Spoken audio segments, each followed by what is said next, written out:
Chapter 2071 to 2080। विशाल दिव्य मकबरा एक पर्वत श्रृंखला के बीच में स्थित था। क्रूर मंत्र एक क्रूर आभा उत्सर्जित कर रहे थे। वे सैकड़ों लाखों वर्षों से दिव्य समाधि की रक्षा कर रहे थे।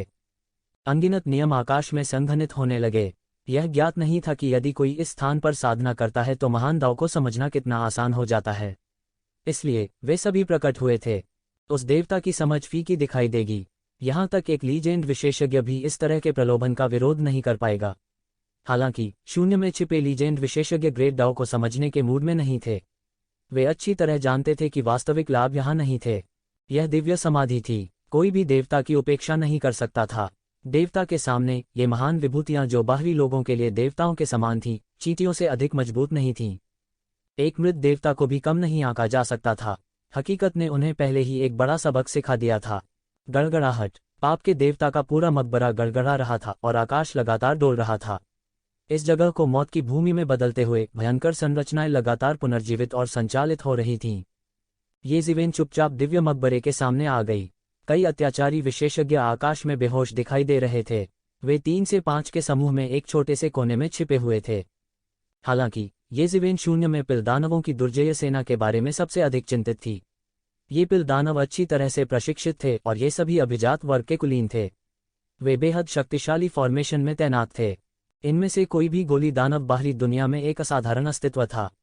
उनमें से सबसे कमजोर गहन मृत्यु लोक के शिखर पर था। उनका नेतृत्व करने वाले लीजेंड विशेषज्ञ भी थे। इन किंवदंती विशेषज्ञों के नेतृत्व में इन गोली राक्षसों ने आसपास के मंत्रों की व्यवस्था करना शुरू कर दिया।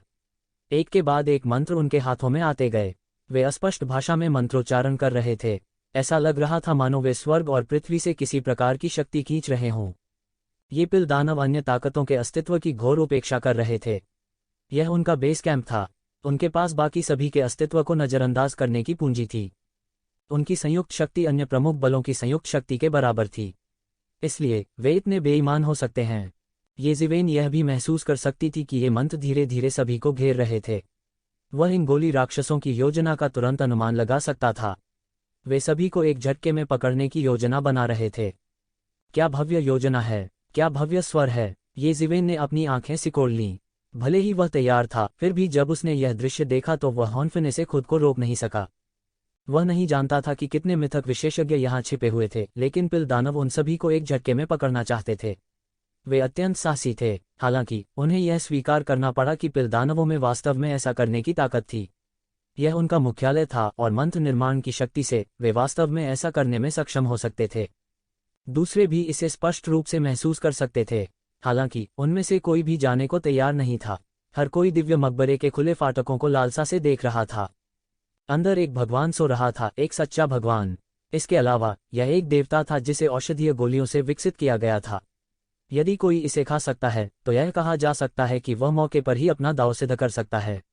ऐसा प्रलोभन कुछ ऐसा था जिसका कोई विरोध नहीं कर सकता था। वह कैसे नहीं जान सकता था कि ये लोग क्या सोच रहे थे। हालांकि उनके विचार बहुत एकतरफा थे। गोली दानव सेना मजबूत और अच्छी तरह से प्रशिक्षित थी। यदि वे इसे खा सकते हैं तो उन्हें फूट की स्थिति में कहा जा सकता है। उनकी तुलना इन पिलदानवों से कैसे की जा सकती है।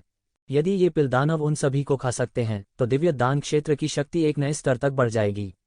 चिंता की कोई बात नहीं थी। ये शिवेन ठंडेपन से मुस्कुराए। वह कैसे नहीं जान सकता था कि ये लोग क्या सोच रहे थे। हालांकि उनके विचार बहुत अधिक एकतरफा थे। गोली दानव सेना अत्याचारी और अच्छी तरह से प्रशिक्षित थी। उन्होंने एक सेना बनाई। हालांकि ये लोग मजबूत थे, वे बस बिखरी हुई रेत थे। उनकी तुलना इन पिलदानवों से कैसे की जा सकती है।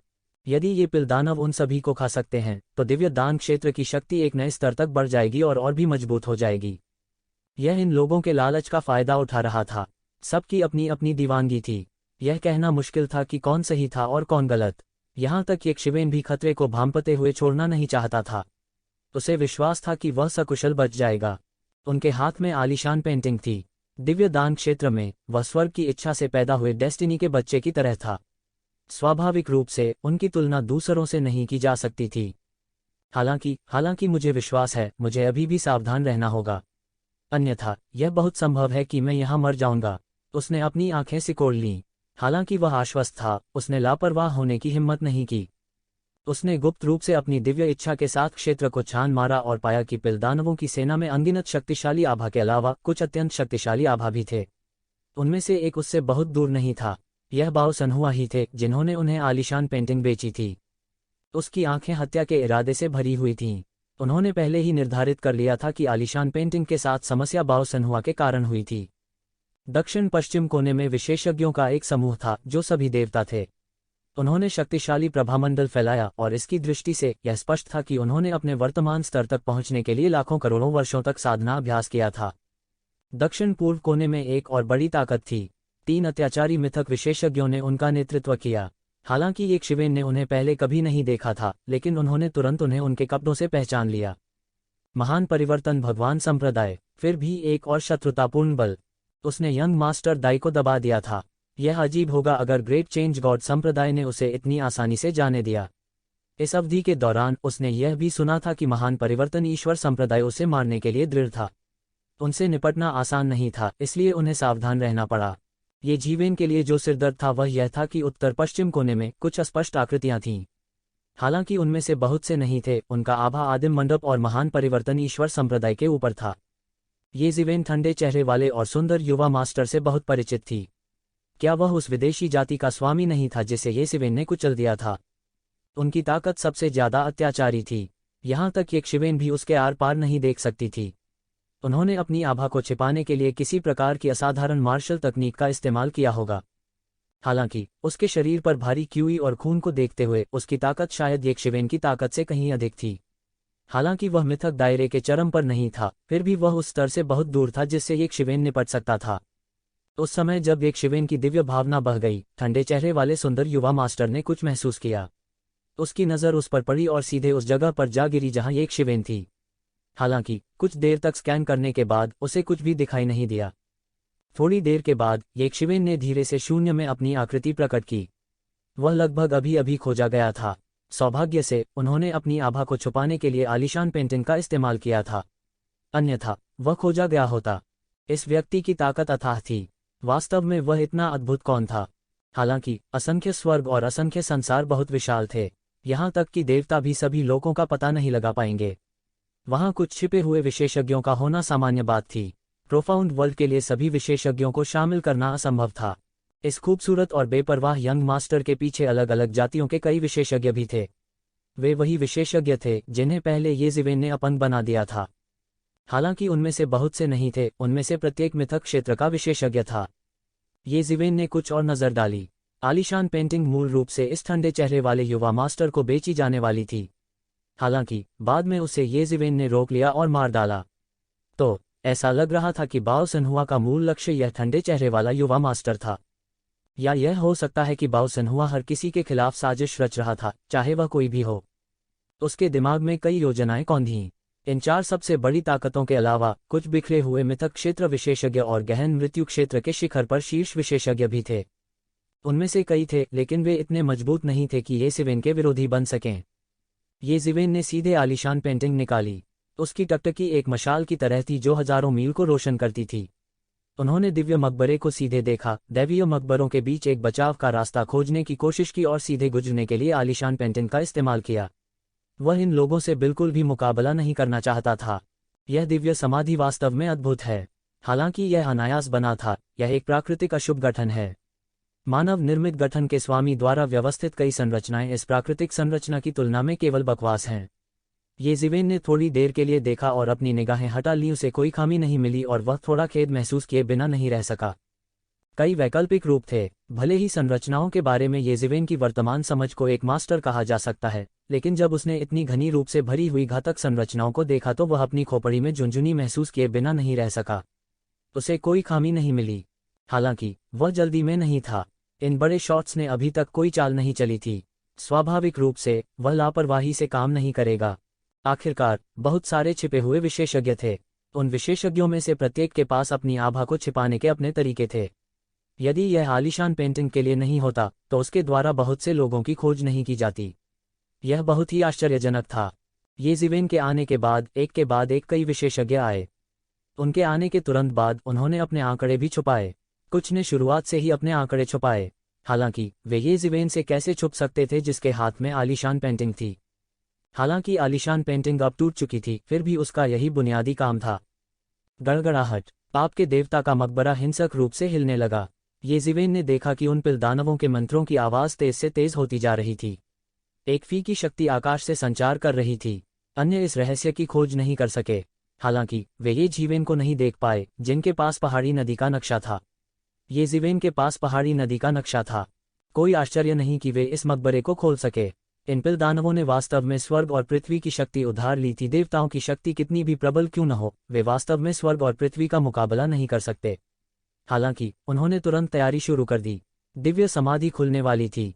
गड़गड़ाहट। संपूर्ण पर्वत श्रृंखला जहां पाप के देवता का मकबरा स्थित था, अचानक एक रहस्यमय शक्ति द्वारा विस्फोट हो गया। अनगिनत हिंसक वायु प्रवाह बह गए, जिससे एक विशाल अंतरिक्ष तूफान बन गया। इस स्थानिक तूफान ने विस्फोट कर दिया, जिसके कारण गहन मृत्यु अवस्था के चरम पर कई विशेषज्ञ दृढ़ता से खड़े होने में असमर्थ हो गए। उन्हें सीधे उनकी छिपी हुई अवस्था से हिलाकर बाहर कर दिया गया। दरअसल समय रहते चकमा नहीं दे पाने वाले कुछ लोग सीधे तौर पर घायल हो गए। पूरा दृश्य अराजकता की स्थिति में दिखाई दिया। पाप के देवता के मकबरे में जगह खुल गई और एक विशाल मार्ग बन गया जो पाप के देवता के मकबरे की ओर ले गया। पहली नज़र में अपनी साधना से भी वे इसके आर पार नहीं देख सके।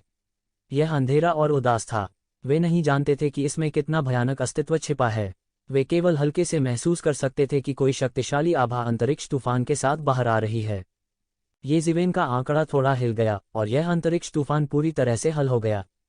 येज़िवेन अपने भीतर छिपे एक अकल्पनीय अत्याचारी अस्तित्व को भी महसूस कर सकते थे। ऐसा लगता था कि विकास के अनगिनत वर्षों के बाद दिव्य मकबरे में कुछ असाधारण अस्तित्व का जन्म हुआ था।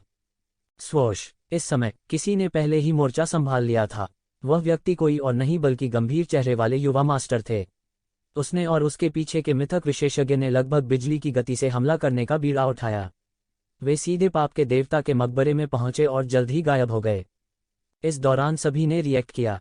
मकबरे के खुलने का फायदा उठाते हुए हर कोई प्रकाश की धारा में बदल गया और सीधे अंदर चला गया। उनमें से कुछ ऐसे भी थे जिन्हें अनुभव था। बात बस इतनी थी कि बहुत कम लोग थे जो पहले प्रवेश कर चुके थे, इसलिए वे हार गए। इस बार इतने लोगों के एक साथ प्रवेश करने से स्थिति स्वाभाविक रूप से पहले से भिन्न थी। Primordial chaos pavilion, the great change god sect और कई अन्य शक्तिशाली विशेषज्ञों सहित कई विशेषज्ञ सभी एक पल में दिव्य समाधि में पहुंच गए। येज़िवेन को प्रवेश करने की कोई जल्दी नहीं थी। वह जल्दी में नहीं था। पर्वतीय नदी मानचित्र हाथ में होने के कारण यह उसका सबसे बड़ा लाभ था। यहाँ तक दैवीय मकबरे में भी उन्हें दूसरों पर बढ़त हासिल थी।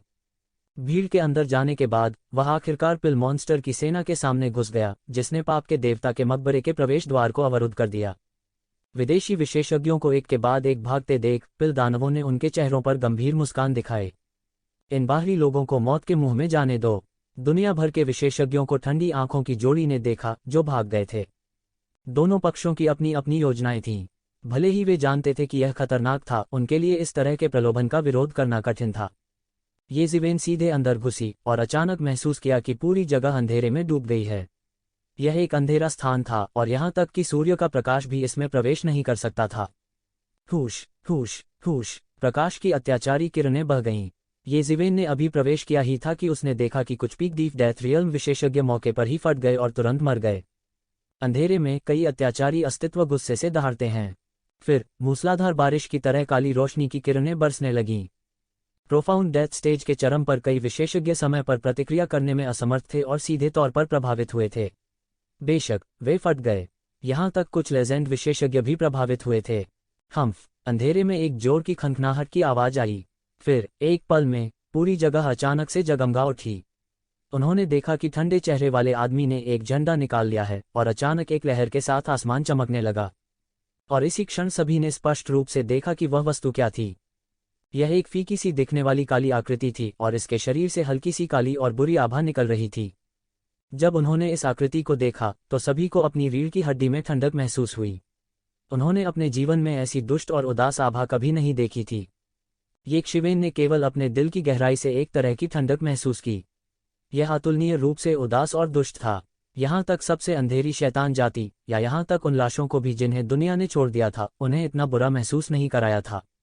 ऐसी दुष्ट भावना केवल एक बार प्रकट हुई थी और यह उस घृणित परमेश्वर की ओर से थी जिसे उसने पहले देखा था।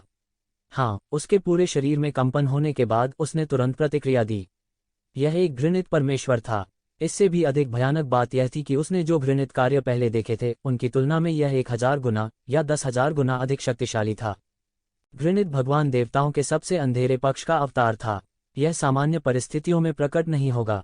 मृत देवताओं की केवल अंतिम अनिच्छा और पृथ्वी बिखरने वाली नाराजगी ही एक घृणित भगवान में बदल सकती है। वास्तव में परेशानी वाली बात यह थी कि घृणित परमेश्वर अविनाशी था। एक बार जब यह दिव्यता से दूषित हो गया तो इसे तब तक दबाया नहीं जा सकता जब तक कि किसी के पास पूर्ण शक्ति न हो। ये ज़िवेन अकेली नहीं थी। इनमें से कौन सा व्यक्ति अपनी संबंधित दुनिया में एक शीर्ष विशेषज्ञ नहीं था। उन्होंने लगभग तुरंत प्रतिक्रिया की और उनके चेहरे पीले पड़ गए। हालांकि वे घबराए नहीं। ऐसा इसलिए था क्योंकि वे पहले भी यहाँ आ चुके थे और उन्होंने धीरे धीरे इस बात की पुष्टि की थी कि एक घृणित परमेश्वर इस स्थान की रखवाली कर रहा था। डरो मत सब लोग, चार्ज ओवर। जब तक हम चार्ज कर सकते हैं इससे कोई फर्क नहीं पड़ेगा। यह घृणित परमेश्वर हमें छुड़ाने और हमारा पीछा करने में सक्षम नहीं होगा। एक मिथक विशेषज्ञ चिल्लाया। फिर उसका पूरा शरीर घिनौने परमेश्वर से बचने की कोशिश करते हुए उड़ गया। हालांकि इस साहसिक मिथक विशेषज्ञ को लगभग तुरंत ही घृणित भगवान ने मौके पर ही पकड़ लिया था। इसने सीधे उसे अपने हाथ में पकड़ लिया और उसे कुचलकर मार डाला। उसके शरीर पर सभी बचाव कुचल दिए गए थे। फिर धुंधले चेहरे वाली दिव्यता ने अपना मुंह खोला और उसे थोड़ा थोड़ा निगल लिया। घृणित परमेश्वर के मुख की ध्वनि से सबकी हड्डियां दुखने लगीं। सबकी सांसें भारी हो गईं। हालांकि वे स्पष्ट रूप से तैयार थे, फिर भी जब उन्होंने देखा कि यह घृणित परमेश्वर कितना भयानक था तो वे हौंफने से खुद को रोक नहीं पाए। उनके पास और देर करने का समय नहीं था। वे स्पष्ट रूप से महसूस कर सकते थे कि आकाश में कानून बदल गए हैं। उनके पीछे पीछे दैत्य दौड़ रहे थे। वे और अधिक प्रतीक्षा नहीं कर सकते थे। एक घृणित परमेश्वर सामने रास्ता रोक रहा था और उनके पीछे पिल दानव थे। वे बीच में फंस गए। आगे भेड़िए थे और पीछे बाघ। यह बहुत खतरनाक था। चार्ज खत्म। हमारे पास ज्यादा समय नहीं है। इस घृणित भगवान को उन गोली राक्षसों को रोकने दो। कोई चिल्लाया। बहुत से लोग तुरंत सहमत हुए। वे एक ही बात सोच रहे थे। ठंडे चेहरे वाले राजकुमार ने सबसे पहले हमला किया। इस समय वह बिल्कुल नहीं रुका। उन्होंने सीधे एक कदम आगे बढ़ाया। गर्जन। घृणित परमेश्वर ने बड़ी गर्जना की। इसका बड़ा हाथ सीधे पकड़ लिया। अंतरिक्ष के नियमों में हिंसक रूप से उतार चढ़ाव आया। इसने ठंडे चेहरे वाले राजकुमार को सीधे पकड़ लिया। ठंडे चेहरे वाले राजकुमार के हाथ में झंडा सीधे उसके और उसके कई अधीनस्थों के चारों ओर लिपटा हुआ था। बजना। बड़े हाथ ने सीधे झंडे को पकड़ लिया। जोरदार गर्जना के बाद भी वह झंडा नहीं तोड़ सका। ठंडे चेहरे वाले राजकुमार ने सीधे घेरा तोड़ दिया। घृणित भगवान हमला करना जारी रखना चाहते थे लेकिन कोई रास्ता नहीं था। एक ही समय में बहुत से लोग टूट रहे थे। थोड़ी देर के लिए उसे नहीं पता था कि पहले किस पर हमला करना है। हुश हुश हुश। सभी प्रकाश की धाराओं में बदल गए और भाग निकले। हालांकि उनमें से अधिकांश भागने में सफल रहे, फिर भी कुछ ऐसे थे जो अबोमिनेशन के पीछा से नहीं बच सके। उन सबको घिनौने लोगों ने वहीं पर भस्म कर डाला। थोड़ी ही देर में लोगों से भरी हुई जगह के आधे से ज्यादा लोग भाग निकले। इस समय यक्षिवेन अंत में चले गए। वह भागा नहीं, इसके बजाय वह सीधे घृणित परमेश्वर की ओर दौड़ा। जब घृणित भगवान ने देखा कि कोई वास्तव में उसकी ओर दौड़ने की हिम्मत कर रहा है तो वह मदद नहीं कर सका, लेकिन कुछ भयावह मुस्कान प्रकट की। उसका काला चेहरा पापी और दुष्ट था। हुश। एबोमिनेशन ने सीधे बड़े हाथ से पकड़ लिया। इसने एक राक्षसी काले बादल का गठन किया और सीधे यक्षिवेन की ओर जा गिरा। उल्का विस्फोट। इस तरह के अत्याचारी और भयानक घृणित भगवान के सामने यक्षिवेन ने थोड़ी सी भी दया करने की हिम्मत नहीं की।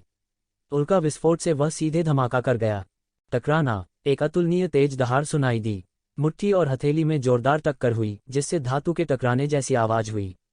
हालांकि घृणित भगवान देवताओं के बुरे विचारों का अवतार था, उसके भौतिक शरीर में भी कुछ दिव्यता थी। यह अत्याचारी और भयानक था। Thump thump thump. तूष्वन लगातार पीछे हट गया। इस शक्तिशाली बल को दूर करने में सक्षम होने से पहले वह उत्तराधिकार में 1 दर्जन से अधिक कदम पीछे हट गया। हे मानव, तुम वास्तव में मेरे करीब आने की हिम्मत करते हो। घृणित परमेश्वर ने बोलने के लिए अपना मुंह खोला। यह और भी भयावह और दुष्ट था। लंबे समय के बाद इस घृणित कार्य को भी परमेश्वर ने पहले ही आत्मिक ज्ञान विकसित कर लिया था। घृणित भगवान पहले ही उसकी ओर दौड़ पड़े थे। यह सीधे एक सीधी रेखा में सिकुड़ गया। बेवकूफ, मैं तुम्हारी ओर दौड़ने की हिम्मत करता हूँ। क्या मेरे पास भरोसा करने के लिए कुछ नहीं है? ये ज़िवेन ने उपहास किया। घृणित देवता के बारे में सबसे भयानक बात यह थी कि उसे मारना अत्यंत कठिन था। यह एक ऐसा अस्तित्व था जो समान स्तर के लोगों के बीच मूल रूप से अजेय था। यहाँ तक अगर कोई घृणित भगवान से भी मजबूत होता तो वह उसका कुछ नहीं कर पाता। इसे वश में करना मुश्किल था। क्या? घिनौना भगवान एक पल के लिए स्तब्ध रह गया। फिर इसने तुरंत उपहास किया और कहा, किस तरह का जादुई खजाना मुझे दबा सकता है? इसने एक अत्यंत तीखी चीख निकाली। यक्षिवेन के शरीर पर अचानक एक साधारण और बिना अलंकृत दर्पण दिखाई दिया। यह दानव को दबाने वाला दर्पण था। कुल मिलाकर येजिवेन के पास मौजूद कई जादुई खजाने के बीच दानव को दबाने वाले दर्पण को बहुत शक्तिशाली नहीं माना गया था। हालांकि दानव दमन शहर के लोगों ने एक बार इस दानव दमन दर्पण का उपयोग घृणित भगवान को दबाने के लिए किया था। इसने उस पर गहरी छाप छोड़ी थी। दानव को दबाने वाला दर्पण उसके हाथों में आ जाने के बाद उसने कभी इसका उपयोग नहीं किया था। यह दूसरी बार था जब उसने एक घृणित परमेश्वर का सामना किया था। प्रकाश की एक किरण सीधे दानव दमन दर्पण से निकली। कानूनों के उतार चढ़ाव की झड़ी लग गई। इसने सीधे अंतरिक्ष में प्रवेश किया और घृणित देवता के शरीर पर विस्फोट किया। अबोमिनेशन जोर से चिल्लाया। यह अंतहीन चिल्लाया। इसकी आंखों में अगम्य भयावहता थी। इसके शरीर में सीधे एक बड़ा छेद कर दिया गया था। यह बस अविश्वसनीय था। यह एक जादुई खजाना था जो इसे दबा सकता था। दैवीय घृणा देवताओं का व्युत्पन्न था। लगभग कुछ भी इसके अस्तित्व को चोट नहीं पहुंचा सकता था।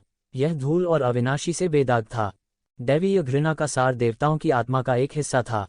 साधारण यंत्र उसे बिल्कुल चोट नहीं पहुंचा सकते थे। भले ही वे इसे अपनी शक्तिशाली क्षमताओं से नुकसान पहुंचा सकते हैं, इसे मारना बिल्कुल मुश्किल होगा। लेकिन यह दानव दमन करने वाला दर्पण अलग था। यह वास्तव में दैवीय घृणा को दबा सकता है। यहाँ तक यक्षिवेन के मन में भी इस तरह की क्षमता के लिए सम्मान का एक नया स्तर था। उन्होंने गुप्त रूप से यह भी अनुमान लगाया था कि इस दानव दमन दर्पण की शायद अन्य अज्ञात उत्पत्ति थी। अन्यथा उसके लिए ऐसी क्षमता होना असंभव होगा। लेकिन अब इस बारे में सोचने का कोई मतलब नहीं था। येजिवेन ने सीधे तौर पर अपने विचारों पर लगाम लगाए। दिव्य घृणा चिल्लाया। पहली बार इसकी आंखों में घबराहट की चमक आई। यह नहीं पता था कि यह शख्स कौन है।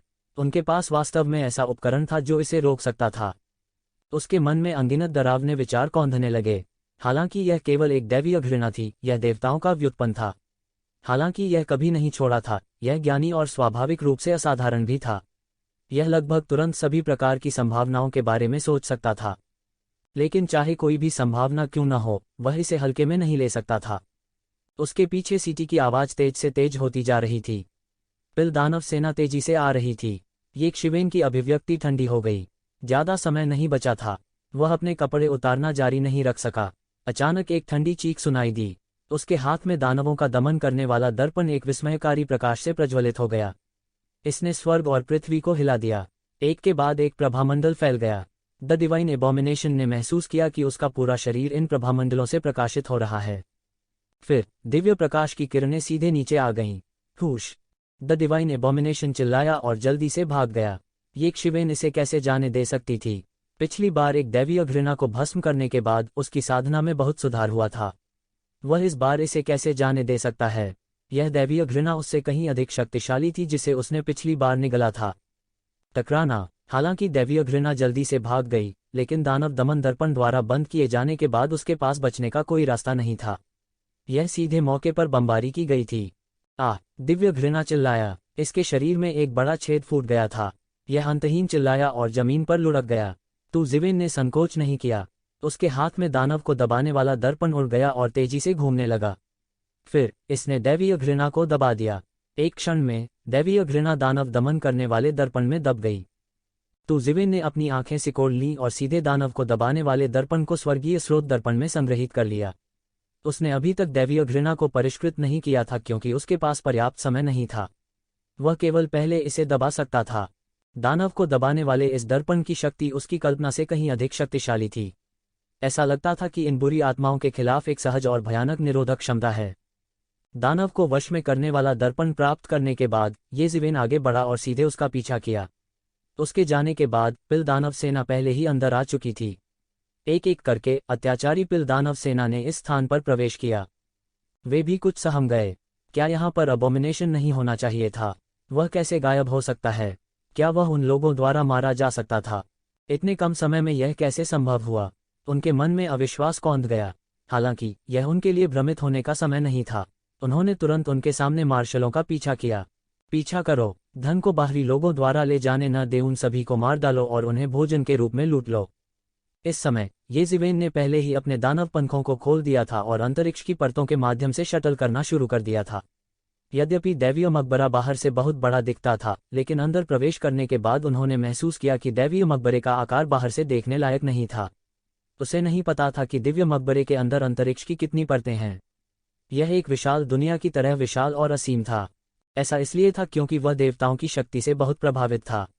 भले ही देवता मर गए हों, फिर भी वे ऐसा अविश्वसनीय दृश्य बना सकते थे। उनकी ताकत से इसे हासिल करना असंभव था। देवताओं की शक्ति वास्तव में अविश्वसनीय थी। दिव्य मकबरे के अंदर अनगिनत वर्षों से आध्यात्मिक ऊर्जा द्वारा पोषित किया गया था। यह अज्ञात था कि स्वर्ग और पृथ्वी के कितने खजाने पैदा हुए थे। उन्होंने ड्रैगन नसों का गठन किया और हर जगह घुस गए। इन विदेशी विशेषज्ञों ने अभी अभी दिव्य समाधि में प्रवेश किया था और लगातार युद्ध करना शुरू कर दिया था। स्वर्ग और पृथ्वी के इन खजानों के लिए लड़ने के लिए उन्होंने एक गहन युद्ध छेड़ दिया था। इन विशेषज्ञों में सबसे कमजोर गहन मृत्यु क्षेत्र के चरम पर थे। उनमें मिथक क्षेत्र के विशेषज्ञों की कोई कमी नहीं थी। जब उन्होंने अपनी पूरी ताकत से हमला किया तो यह कल्पना करना आसान था कि आसमान और धरती हिल जाएगी। आसमान में हिंसक लहरें थीं। यदि यह दैवीय मकबरे में लहरों को दबाने वाली अनगिनत संहार संरचनाओं के लिए नहीं होता तो पूरी कब्र पूरी तरह से ढह जाती। ये अत्याचारी अस्तित्व थे जो ग्रहों को भी नष्ट कर सकते थे। जब उन्होंने अपनी पूरी ताकत से हमला किया तो ताकत हैरान करने वाली थी। बूम बूम बूम, जोरदार धमाकों की आवाज गूंजी और कई जगह चिथड़े उड़ गए। हालांकि और भी लोग केंद्र की ओर भाग रहे थे। एक पौराणिक भगवान को वहां दफनाया गया था, एक ऐसा अस्तित्व जो दिव्य अमृत के साथ एक ईश्वर बन सकता है। अनगिनत फायदे थे, उसके मुकाबले ये कुछ भी नहीं थे। इसलिए जो अभी भी लड़ रहे थे वे सभी गहन मृत्यु क्षेत्र के शिखर पर विशेषज्ञ थे। वे बहुत स्पष्ट थे कि दिव्य अमृत का उनसे कोई लेना देना नहीं था। मिथक क्षेत्र के उन विशेषज्ञों में से कोई भी उन्हें आसानी से मार सकता था। उन्होंने यह जोखिम उठाने की हिम्मत नहीं की। मिथक क्षेत्र के उन विशेषज्ञों के विपरीत जो तेजी से इधर उधर भाग रहे थे, येक्षविन बिल्कुल भी चिंतित नहीं थे। ऐसा इसलिए था क्योंकि उनके हाथ में आलीशान नक्शा था। वह स्पष्ट रूप से महसूस कर सकता था कि दिव्य अमृत किसी के द्वारा नहीं लिया गया था। इतना ही नहीं, वह महसूस कर सकता था कि उसके पीछे मौजूद पैलेट दानव सेना और करीब आ रही थी। पैलेट दानव सेना के साथ, चाहे वे लोग कितने भी चतुर क्यों न हो, यह बेकार होगा। उनके लिए पैलेट दानव सेना से आसानी से बचना नामुमकिन था। इसके अलावा ठंडे दिखने वाले चाइल्ड बाओसनहुआ और अन्य सामान्य लोग नहीं थे। उनके पास उनमें से किसी एक के खिलाफ जीतने का कोई मौका नहीं था, उनमें से बहुतों की तो बात ही छोड़ दें। इसलिए वह केवल चुपचाप प्रतीक्षा कर सकता था और अशांत जल में मछली पकड़ सकता था।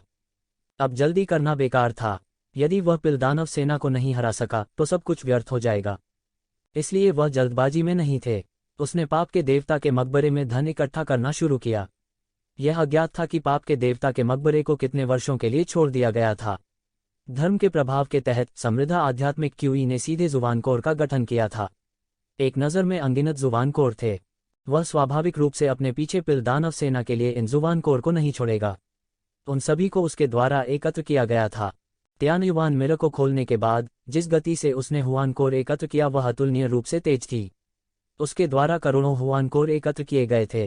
रास्ते में ये हुआन कोर गोभी की तरह थे जिसे कोई नहीं चाहता था और उसके द्वारा काटा गया था। रास्ते में गहन मृत्यु क्षेत्र के शिखर पर कुछ विशेषज्ञ थे जो स्वयं को रोक रहे थे। हालांकि उनकी तुलना येक्षविन से कैसे की जा सकती है। उन्हें शुरू से ही येजिवेन ने उड़ाते हुए भेजा था। उनकी तुलना उनसे नहीं की जा सकती थी। गहन मृत्यु क्षेत्र के शिखर पर वे विशेषज्ञ घृणा में अपने दांत पीस रहे थे। एक लीजेंड विशेषज्ञ उनके साथ घृणास्पद प्रतिस्पर्धा कर रहा था। क्या लीजेंड विशेषज्ञ के रूप में उनकी कोई गरिमा या गौरव था? उसने रास्ते में जुबान कोर एकत्र किया और दिव्य मकबरे के केंद्र की ओर दौड़ा। गोली दानव सेना की टिड्डी जैसी सेना की तुलना में येजिवेन की दक्षता स्वाभाविक रूप से हीन थी। उसने रुकने की हिम्मत नहीं की, अन्यथा गोली दानव सेना उसे पकड़ लेगी। हालांकि फिर भी उसने 1 अरब हुआन करोड़ जमा किए थे। हालांकि वह इतने भाग्यशाली नहीं थे। वह गोली दानव सेना द्वारा पकड़ा नहीं गया था। इसके बजाय उसे एक लीजेंड विशेषज्ञ ने उसके सामने रोक दिया। यह कोई और नहीं बल्कि वृद्ध, मध्य और युवा लीजेंड विशेषज्ञ थे। यह महान परिवर्तन ईश्वर संप्रदाय के तीसरे संप्रदाय के नेता के अलावा और कौन हो सकता है? जब से येजिवेन की पहचान उजागर हुई उसके बारे में खबर तेजी से सामने आई। खबर मिलने के बाद महान परिवर्तन भगवान संप्रदाय के तीसरे संप्रदाय के नेता ने थोड़ी देर के लिए चर्चा की और तीसरे संप्रदाय के नेता को व्यक्तिगत रूप से येजिवेन को पकड़ने देने का फैसला किया। अन्य 2 दिव्य कोर प्राप्त करने के लिए दिव्य मकबरे के केंद्र की ओर भागते रहेंगे। हालांकि वे येजिवेन से पूरी तरह से नफरत करते थे, लेकिन वे ईश्वरीय शक्ति के प्रलोभन को छोड़ना नहीं चाहते थे। इसलिए उन्होंने अलग होने का फैसला किया। द ग्रेट चेंज गॉड संप्रदाय के तीसरे संप्रदाय के नेता दाई की आंखें अतुलनीय रूप से ठंडी थीं। वह येजिवेन से पूरी तरह नफरत करता था। उसने येक्षविन को देखा और धीरे से कहा, तुम बहुत साहसी हो, बहुत साहसी। उनका स्वर क्रोध से भर उठा। वह येज़िवेन से पूरी तरह नफरत करता था। वह येज़िवेन के शरीर को 1000 टुकड़ों में फाड़ने के लिए इंतजार नहीं कर सकता था। यंग मास्टर दाई बहुत अहंकारी और दबंग थी क्योंकि वह येज़िवेन से प्यार करता था। इससे कोई भी देख सकता था कि वह यंग मास्टर दाई को कितना प्यार करता था। अब जब उसके प्यारे बेटे को येज़िवेन ने सील कर दिया था तो उसकी आंखों से आग उगलने वाली थी। तो ज़िवेन की अभिव्यक्ति उदासीन थी। उसे न तो आश्चर्य हुआ और न ही वह क्रोधित हुआ। उन्हें पहले से ही इस बात का एहसास हो गया था कि वह खुद के सामने आने के बाद इन लोगों से अपनी पहचान नहीं छिपा पाएंगे। इन गहन मृत्यु अवस्था के विशेषज्ञों में भी इन लोगों की आंखों और कानों की कोई कमी नहीं थी। अब मैं तुम्हें 2 विकल्प देता हूं, या तो मैं तुम्हें 1000 टुकड़ों में फाड़ दूं और तुम्हारी यादों को निकाल दूं, या तुम आज्ञाकारी रूप से सील को पूर्ववत कर दो और मास्टर स्लेव अनुबंध पर हस्ताक्षर कर दो। तुम हमेशा के लिए मेरे बेटे के गुलाम बन जाओगे। अगर ऐसी ही बात है, हम अभी भी आपको कोई रास्ता निकालेंगे। संप्रदाय के नेता दाई ने येज़िवेन को उदासीनता से देखा। उसकी आंखें मशाल की तरह थीं और वह एक ही नज़र से येज़िवेन की खेती को देख सकता था। ओवान क्षेत्र की दूसरी स्वर्गीय परत। ऐसा लग रहा था कि येज़िवेन ने अभी कुछ समय पहले ही तोड़ा था। उसके शरीर के चारों ओर के कानून अब भी हल्के से गूंज रहे थे। यह एक ऐसी स्थिति थी जो तभी हो सकती थी जब कोई टूट रहा हो। उनके मन में द्वेष बढ़ता गया। एक महान ग्रैंडमास्टर के रूप में येज़िवेन ने वास्तव में एक जूनियर पर हमला किया था। यह बस बहुत दूर जा रहा था, कमजोरों को धमका रहा था। जहां तक ज़िवेन की उम्र की बात है तो यह अब महत्वपूर्ण नहीं रह गया था। इस दायरे में कदम रखने के बाद उम्र बिल्कुल भी मायने नहीं रखती थी। उन्हें ग्रैंडमास्टर कहा जा सकता है। उनके दृष्टिकोण से इस मामले का कारण अब महत्वपूर्ण नहीं था। उसके दिल में येज़िवेन को पहले ही मौत की सजा सुनाई जा चुकी थी। अचानक येज़िवेन ने अपना मुंह खोला और उपहास किया, तुम्हारा दिल बहुत दयालु है। उसने महसूस किया कि पैलेट राक्षस सेना करीब और करीब आ रही थी। वह मदद नहीं कर सका लेकिन उपहास किया और कहा, ज्यादा समय नहीं बचा है। मैं पैलेट राक्षस सेना को पकड़ने नहीं दे सकता, इसलिए मैं तुम्हें मार डालूंगा। उसकी आंखें अचानक सिकुड़ गईं और उसकी आंखों में जानलेवा इरादे चमक उठे। हा, क्या मजाक है। आप पोवांग दायरे के दूसरे स्तर पर वास्तव में मुझे मारना चाहते हैं। कल्ट लीडर दाई गुस्से में हंसे बिना नहीं रह सके।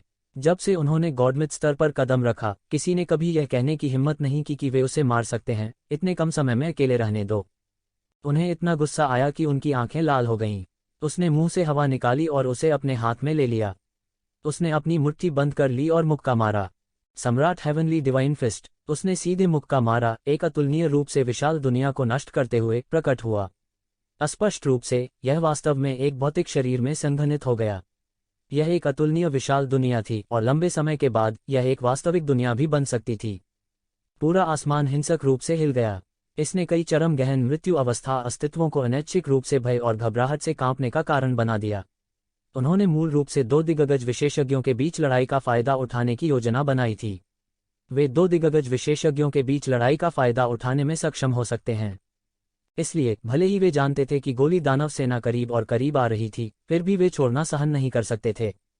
येज़िवेन की अभिव्यक्ति ठंडी थी और उसकी आंखें ठंडी थीं।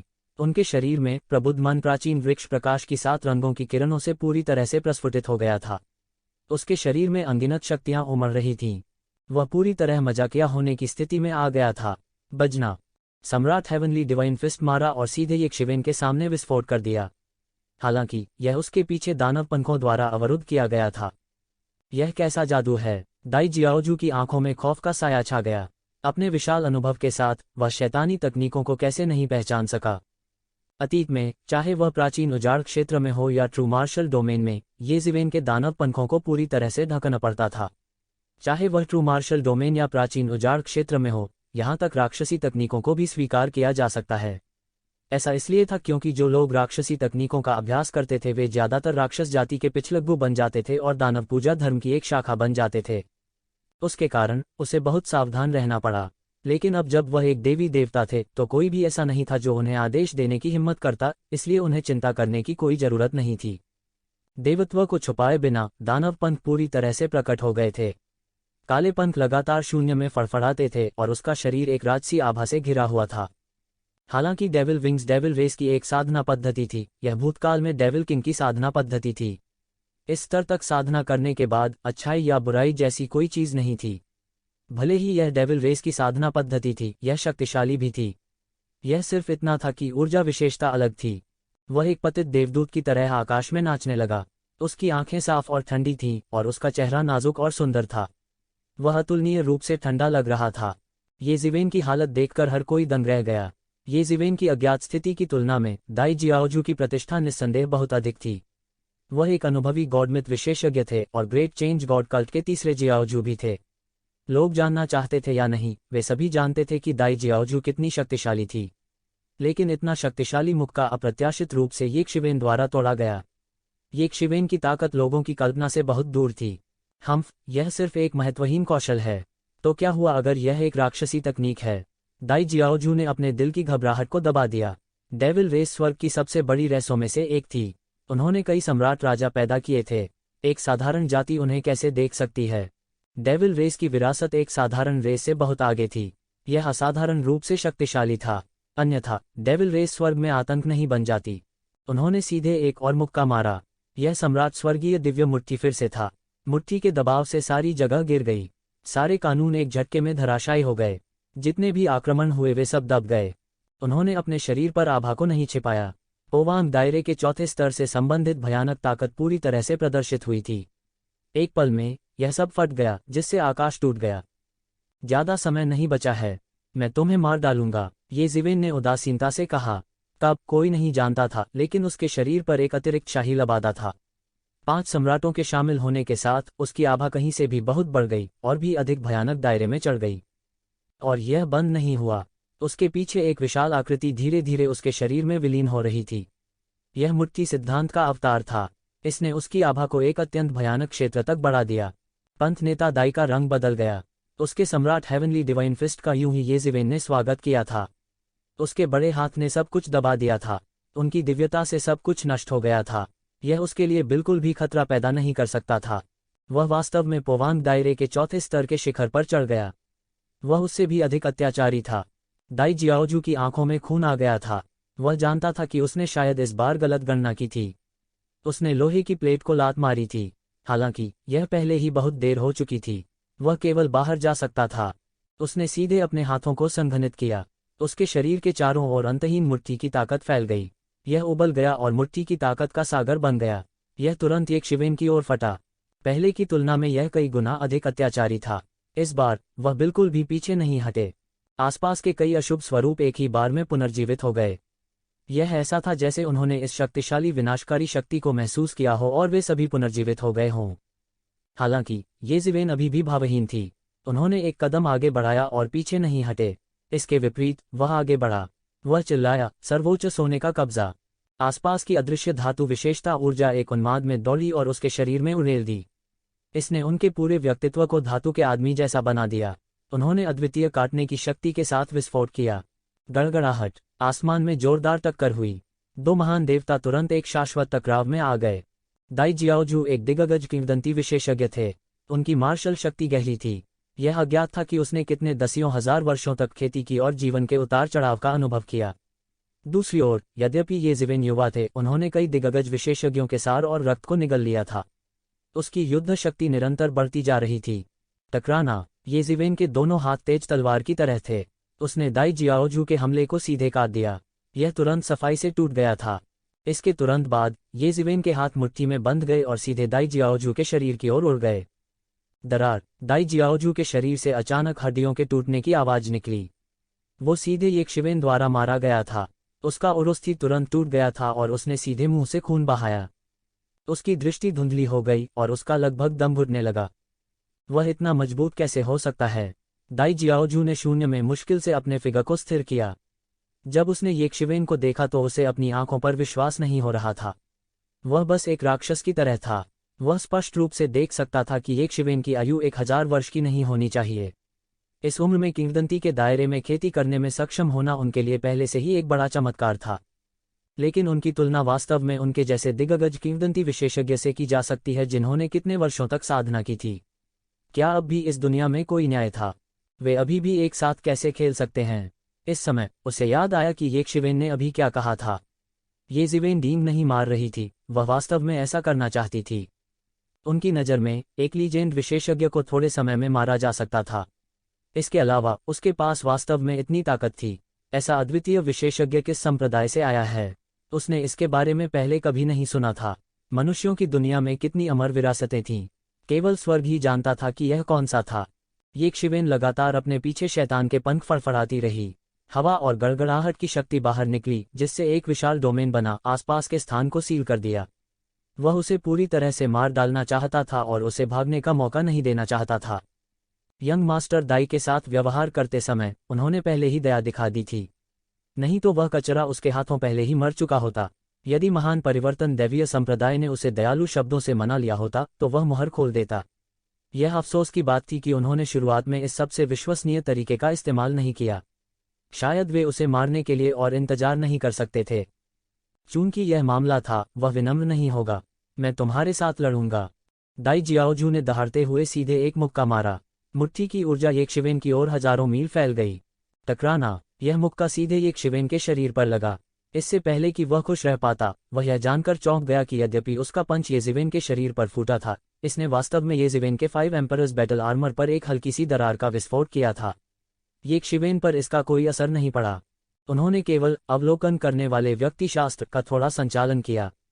रियल युआन की एक बड़ी राशि की बहाली के तहत वह एक पल में लगभग ठीक हो गया था। यह कैसे हो सकता है? इस समय वह पहले की तरह यक्षिवेन को नीची नज़र से नहीं देख रहा था। उसका दिल घबराने लगा। मृत्यु का सामना करते समय एक महान गुरु भी एक सामान्य व्यक्ति से ज्यादा बेहतर नहीं होगा। तू जिवेन ने उपहास किया। ओवान क्षेत्र के दूसरे स्तर पर कदम रखने के बाद उसकी ताकत अब पहले जैसी नहीं रही। अगर दाई जियाओजू का सामना करते हुए तलवार कला के हमशक्ल की मदद से भी वह अभी तक नहीं टूटा था, तो उसे डर था कि वह एक मुश्किल स्थिति में होगा। दाई जियाओजू को इतनी आसानी से कुचलने की तो बात ही छोड़ दीजिए। स्विश, येजिवेन का फिगर एक पल में गायब हो गया। वह पहले ही एक पल में दाई जियाओजू के सामने दौड़ पड़ा और अपनी मुट्ठी बाहर निकाल ली। वह भयानक मुट्ठी ऊर्जा एक बाढ़ की तरह थी जो एक बांध के माध्यम से टूट गई थी, मूसलाधार बारिश में बह रही थी। वह उसके साथ हवा में नहीं लड़े। आखिरकार दायरे का नुकसान था। अब सीधे तौर पर उसे हराने के लिए वह केवल अपने मजबूत शरीर पर भरोसा कर सकता था। टकराना, एक अतुलनीय रूप से जोर का धमाका हुआ और ग्रेट चेंज डिवाइन कल्ट के तीसरे भगवान ने एक रक्तदही कर्कश को छोड़ दिया, क्योंकि उसे उड़ते हुए भेजा गया था। उसकी छाती को येजिवेन ने छेद दिया था और उसका सुनहरा दिव्य रक्त छलक आया था। गहन मृत्यु क्षेत्र के शिखर पर वे विशेषज्ञ जो चुपचाप छिपे हुए थे और इस दृश्य को देख रहे थे, वे कांपने से खुद को रोक नहीं सकते थे। येजिवेन का देवता आभा फैल गया। अस्पष्ट रूप से वह एक देवता के समान शक्तिशाली था। उनके जैसे सामान्य लोगों की तुलना उनसे कैसे की जा सकती है? देवता और गहरा मृत्यु क्षेत्र केवल एक ही क्षेत्र के अलावा थे। हालांकि उनके बीच का अंतर स्वर्ग और पृथ्वी जैसा था, बिल्कुल एक देवता और दाव पुष्टिकरण विशेषज्ञ की तरह। भले ही यह केवल आधा कदम का अंतर था, लेकिन उनके बीच का अंतर स्वर्ग और पृथ्वी जैसा था। यह ऐसा था जैसे वे जीवन के दो अलग अलग स्तरों पर हों। देवता ब्रह्मांड में सभी जीवन के लिए विकास और साधना की दिशा थे।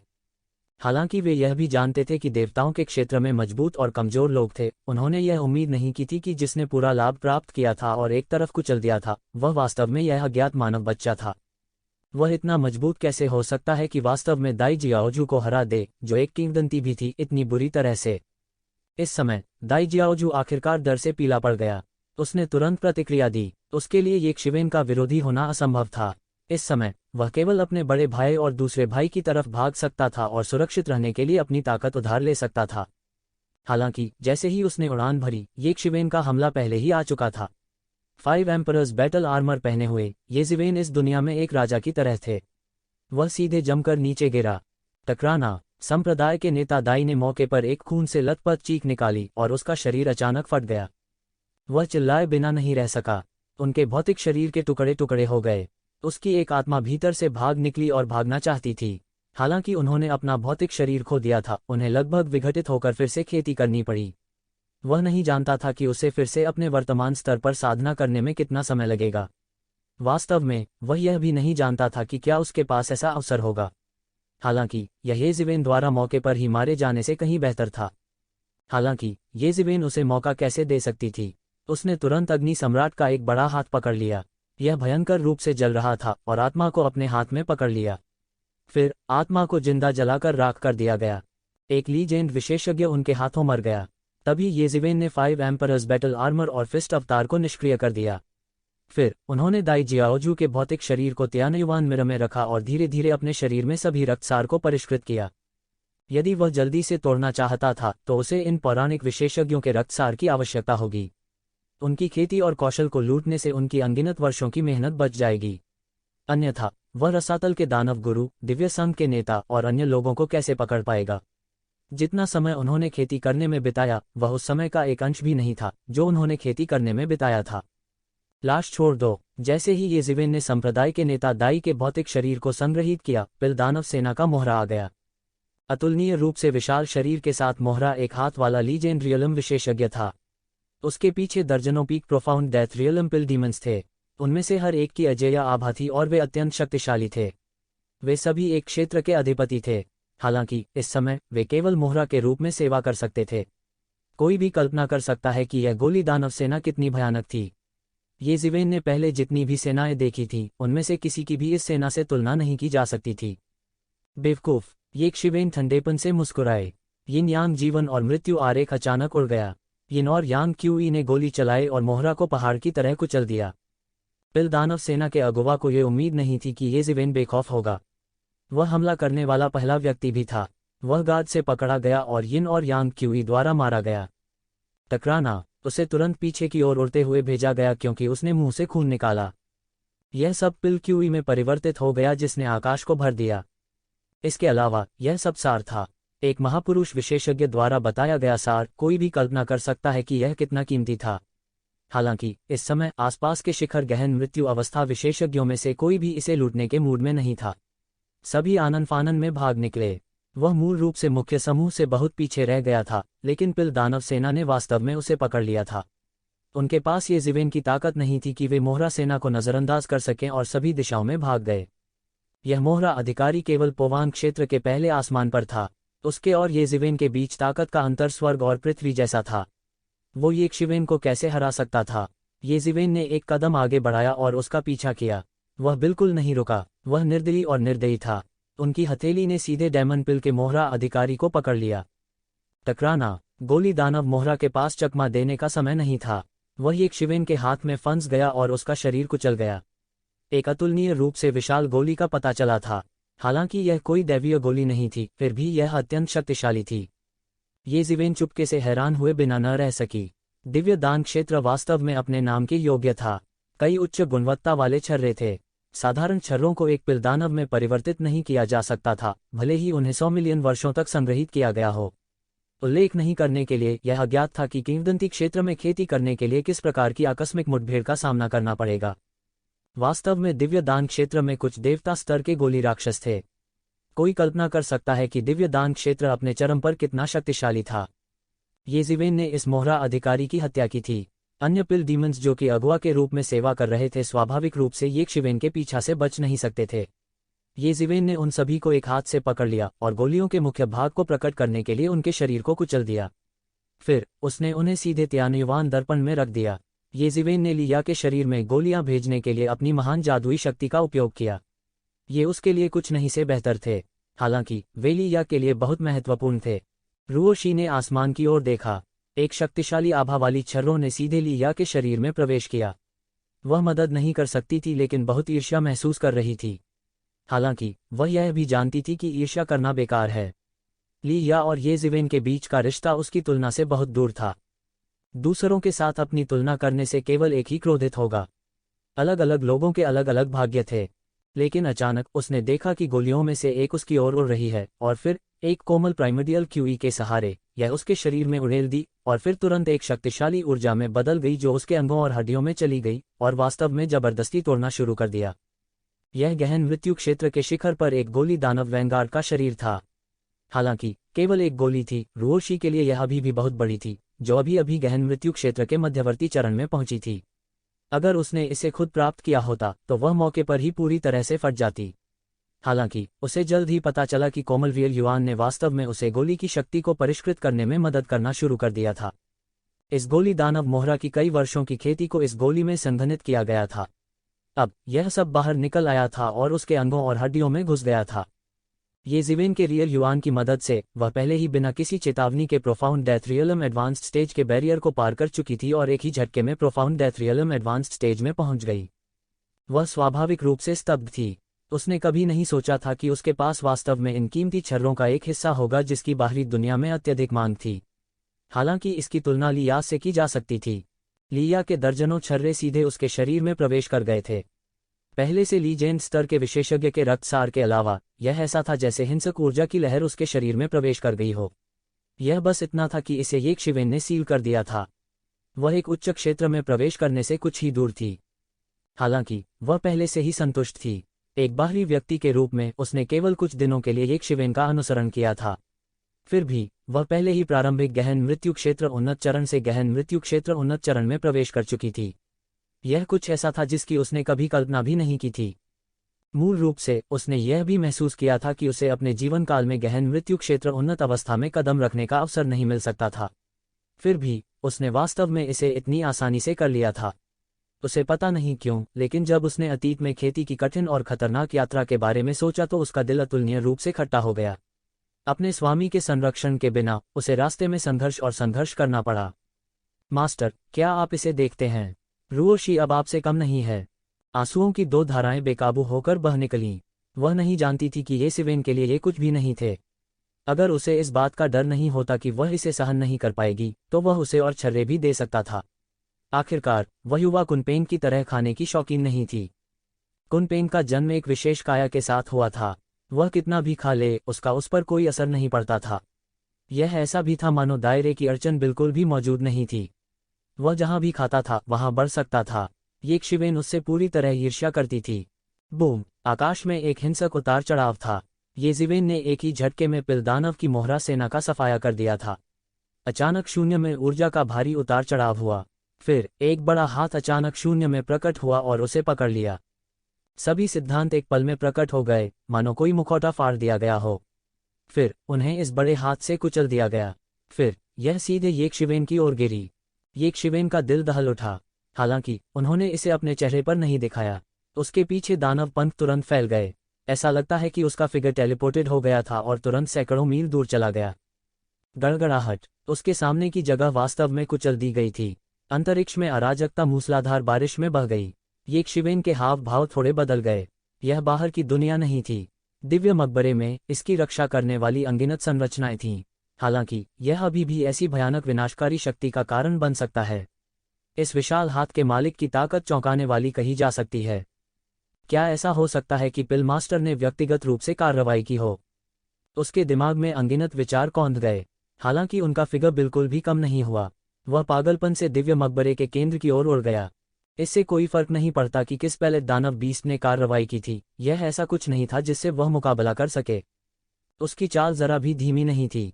हालांकि उसके पीछे का विशाल हाथ और करीब आ रहा था। Boom boom boom! विशाल हाथ नीचे पकड़ना जारी रखा। हर बार ये जिवेन बाल बाल बच गई। हालांकि येक शिवेन भाग निकला था। हालांकि गहन मृत्यु क्षेत्र के शिखर पर विशेषज्ञ जो मूल रूप से शो देख रहे थे और स्थिति का लाभ उठाने के लिए तैयार थे, उतने तेज नहीं थे। उनमें से कुछ समय पर चकमा नहीं दे सके और मौके पर ही मारे गए। हालांकि ऐसा कुछ नहीं था जो वे कर सकते थे। वे केवल येक शिवेन को कोस सकते थे जो धीरे धीरे और दूर होता जा रहा था। तो जिवेन ने इस समय किसी भी आकस्मिक चोट की परवाह नहीं की।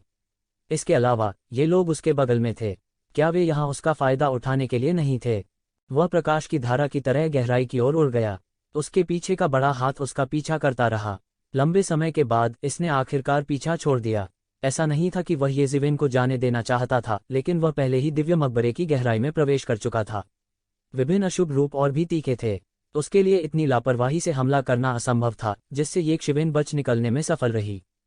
इससे ये जिवेन को भी थोड़ी राहत मिली। हालांकि वह नहीं जानता था कि किसने हमला किया। यह आभा येक शिवेन से कहीं अधिक मजबूत थी। इसने उसे खतरे का एक बड़ा आभास दिया। वह अंत में दिव्य मकबरे के मूल में टूट गया था। वह बेहद चौंकाने वाला दृश्य देखे बिना नहीं रह सका। यह हजारों मील की लंबाई और चौड़ाई वाला एक विशाल महल था। इस महल में एक सिंहासन पर एक आकृति विराजमान थी। वह स्पष्ट था और स्पष्ट रूप से नहीं देखा जा सकता था। ऐसा लग रहा था कि उसका पूरा शरीर किसी चीज से ढका हुआ है। अंतरिक्ष विकृत था और वह अपना चेहरा स्पष्ट रूप से नहीं देख पा रहा था। इसने उन्हें बेहद खतरनाक एहसास दिया। यह एक जीवन स्तर था जो अपने से ऊपर था।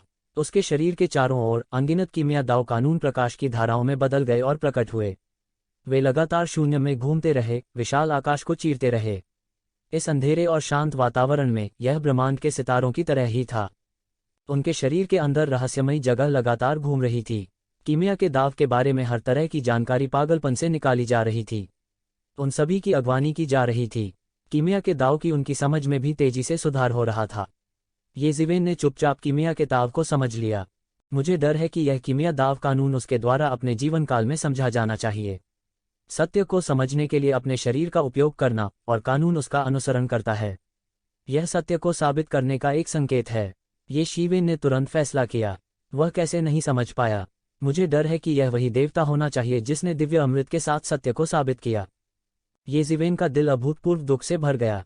भले ही सत्य को सिद्ध करने वाला शक्ति संग्रह प्रतापी था और दुनिया के एक हिस्से पर शासन करता था, अब क्या वह मरा हुआ नहीं था? जब उनकी मृत्यु हुई तो सब कुछ खत्म हो गया था। केवल जीना सार्थक था। यहाँ तक कि दुनिया में महान अजेय सम्राट, क्या वह भी नहीं गिरा? कभी संसार में विख्यात दानव राजा, दानव सम्राट और मानव सम्राट अब कहाँ थे? क्या सच्ची अमरता जैसी कोई चीज नहीं है? उन्हें मार्शल आर्ट के बारे में भी कुछ संदेह था। हालांकि यह केवल एक छोटा सा संदेह था। एक पल में वह पहले ही ठीक हो चुका था। वह दाव सत्यापन तक भी नहीं पहुंचा था। पौराणिक इंपीरियल लॉर्ड की तो बात ही छोड़ दें, पौराणिक अनंत जीवन की तो बात ही छोड़ दें। अभी भी बहुत जल्दी थी। इस समय पूरा विशाल और असीम मुख्य हॉल पहले से ही लड़ाई के मैदान में बदल चुका था। खासकर पौराणिक क्षेत्र के विशेषज्ञ, उनमें से हर एक उन्माद में था, पूरी तरह विक्षिप्त। दिव्य गोली ठीक उनके सामने थी। वे संभवतः शांत कैसे हो सकते थे? Boom boom boom. इस स्थान पर वे अपनी इच्छानुसार आक्रमण कर सकते थे, क्योंकि वे देवताओं के नियमों से दबे हुए थे। चाहे वे कितने भी बलवान क्यों न हो, वे देवताओं के नियमों को नहीं तोड़ सकते थे। इसलिए चिंता की कोई बात नहीं थी। हॉल के ढहने की चिंता करने की कोई जरूरत नहीं थी। अनगिनत डेमिगॉड नामात्र कानून जारी किए गए थे। अगर यह कोई और जगह होती तो एक ग्रह भी पूरी तरह से टुकड़ों में पिस जाता। उन्हें दूसरे लोगों के हमलों से सावधान रहना था, और साथ ही उन्हें कदम से कदम मिलाकर सिंहासन तक पहुंचना था। वह देवताओं का क्षेत्र था, और यह पहले से ही अनगिनत प्रतीकात्मक कानूनों से घिरा हुआ था। आम लोगों के पास इसके पास जाने का कोई रास्ता नहीं था। जैसे ही वे निकट आए, उन्हें अपने शक्तिशाली हथियारों के साथ कीमिया कानूनों के दमन का सामना करना पड़ा। यहाँ तक ठंडे दिखने वाले युवा मास्टर जो सामने थे, केवल आधे से भी कम दूरी तक ही आगे बढ़े थे। उसके पीछे बाओ सनहुआ और अन्य लोग थे। साथ ही महान परिवर्तन ईश्वर संप्रदाय के 2 संप्रदाय के नेता भी थे। वे बहुत पीछे नहीं थे। उनके पीछे मिथक क्षेत्र में कुछ दुष्ट कृषक थे। ये लोग केवल 1/3 से भी कम दूरी तक ही आगे बढ़े थे। आगे बढ़ने की प्रक्रिया बेहद कठिन थी। इससे पहले कि वह कुछ और सोच पाता, उसने अपने पीछे से अंतहीन श्रापों की आहट सुनी। गहन मृत्यु क्षेत्र के शिखर पर कई विशेषज्ञ लड़खड़ा गए और भाग खड़े हुए। उनके पीछे पिल दानव की सेना ने आक्रमण किया। वे टिड्डियों की तरह थे जो उनके रास्ते में सब कुछ मिटा रही थी। गहन मृत्यु क्षेत्र के विशेषज्ञ तुरंत बह गए। कई लोगों के पास मरने से पहले प्रतिक्रिया करने का समय भी नहीं था। पिल दानव की सेना गठन में आ गई और अपने रास्ते में आने वाली हर चीज को बहा ले गई। ऐसा लग रहा था कि उनका इरादा एक ही बार में सभी को मारने का था। अभियोग लगाना, केवल चार्ज करने और दिव्य अमृत प्राप्त करने से हमारे पास एक रास्ता होगा। कोई चिल्लाया। गहन मृत्यु क्षेत्र के विशेषज्ञ, जो मूल रूप से बाहर भटक रहे थे, दहाड़ते हुए अंदर आ गए। गोली दानव की सेना करीब और करीब आ रही थी। Swoosh swoosh swoosh. दर्जनों गॉडमिथ विशेषज्ञ गोली दानव सेना के रैंकों से बाहर निकल गए, प्रकाश की धारियों में परिवर्तित हो गए, जो गॉडमिथ विशेषज्ञों की ओर आ रहे थे, जो अभी अभी आए थे। इन लोगों ने गोली दानव की सेना का अनुसरण नहीं किया। इसके बजाय वे पौराणिक दिव्य अमृत के लिए मिथक क्षेत्र के विशेषज्ञों के साथ प्रतिस्पर्धा करना चाहते थे। ये गोली दानव मूल रूप से अमृत से उगाए गए थे। पिलडाओ की उनकी समझ को ग्रैंड मास्टर कहा जा सकता है। पिलडाओ नामात्र कानूनों के प्रभाव में उनकी गति मिथक दायरे के विशेषज्ञों की तुलना में बहुत तेज थी। कुछ ही समय में उन्होंने मिथक क्षेत्र के विशेषज्ञों को पकड़ लिया था। नेता शाही पोशाक में एक बूढ़ा व्यक्ति था। उसका चेहरा ठंडा था और उसका शरीर पतला था। उसकी आंखें ठंडी थीं और उसका शरीर एक शक्तिशाली आभा बिखेर रहा था। पिल दानव ने उन्हें अपना नेता माना। इस गोली दानव की पहचान स्पष्ट थी। गोली राजा। किंवदंतियों के अनुसार वे दिव्य गोली दुनिया के एकमात्र जीवित शिष्य थे। वह अत्यंत प्राचीन था और अन्य गोली राक्षसों से अलग कपड़े पहनता था। यह सरल और अलंकृत था और ऐसा लगता था कि यह बहुत लंबे समय से अस्तित्व में है। ये शिवेन अंधेरे में इंतजार कर रही थी। वह हमला करने की जल्दी में नहीं था। इस समय जिसने भी पहले हमला किया वह सबकी आंखों का कांटा बन जाएगा। वह इतना मूर्ख नहीं था। आप बाहरी लोग दिव्य दान क्षेत्र की चीजों की जासूसी करने की हिम्मत करते हैं। आप मौत को दावत दे रहे हैं। डैन किंग ने ठंडी मुस्कान के साथ कहा। उसकी आंखें बेहद ठंडी थीं। उसने पहले ही अपने दिल में सभी को मौत की सजा दे दी थी। डैन किंग, बहुत अहंकारी मत बनो। बाओ सानहुआ ने अपने दांत भींच लिए जैसे ही वह आगे बढ़ा। उस अत्यंत शक्तिशाली और भयानक दबाव को सहन करते हुए वह चिल्लाया, आप अभी भी दिखाने की हिम्मत करते हैं? जब मैं यहाँ नहीं था तो आपने आलीशान पेंटिंग चुरा ली थी। मैंने अभी तक आपके साथ स्कोर तय नहीं किया है। अब पुराने और नए स्कोर को एक साथ निपटाने का सही समय है। एलिक्जिर के राजा ने मारने के इरादे से ठंडेपन से कहा। इसका जिक्र करते ही बाओ सनहुआ का चेहरा अचानक उतर गया। लगभग एक ही पल में उसने पहाड़ी नदी के नक्शे के बारे में सोचा जो कि एक शिवेन के हाथों में पड़ गया था। उसने किसी के लिए इतनी मेहनत की थी, लेकिन यह सब किसी और के लिए था। बूम! पिलकिंग ने ठंडेपन से सूंघ लिया। वह एक राक्षसी बड़े हाथ में बदल गया और उसे हथियाने के लिए क्रूरतापूर्वक बाओ सनहुआ की ओर बढ़ा। उसके आक्रमण की शक्ति इस स्थान पर भी भयावह थी जहां ईश्वरीय सिद्धांत प्रबल थे। इस तरह की भावना ने ये ज़िवेन को रसातल के शैतान भगवान की याद दिला दी। उसका भयानक कौशल शायद रसातल के शैतान भगवान से भी अधिक मजबूत था। हालांकि ये ज़िवेन को पता नहीं क्यों, लेकिन उसे स्पष्ट रूप से लगा कि डैन किंग की क्यूई और रक्त इतना मजबूत नहीं था। इसके विपरीत यह थोड़ा कमजोर था। यह चरम पर पहुंचने के बाद गिरावट जैसा था।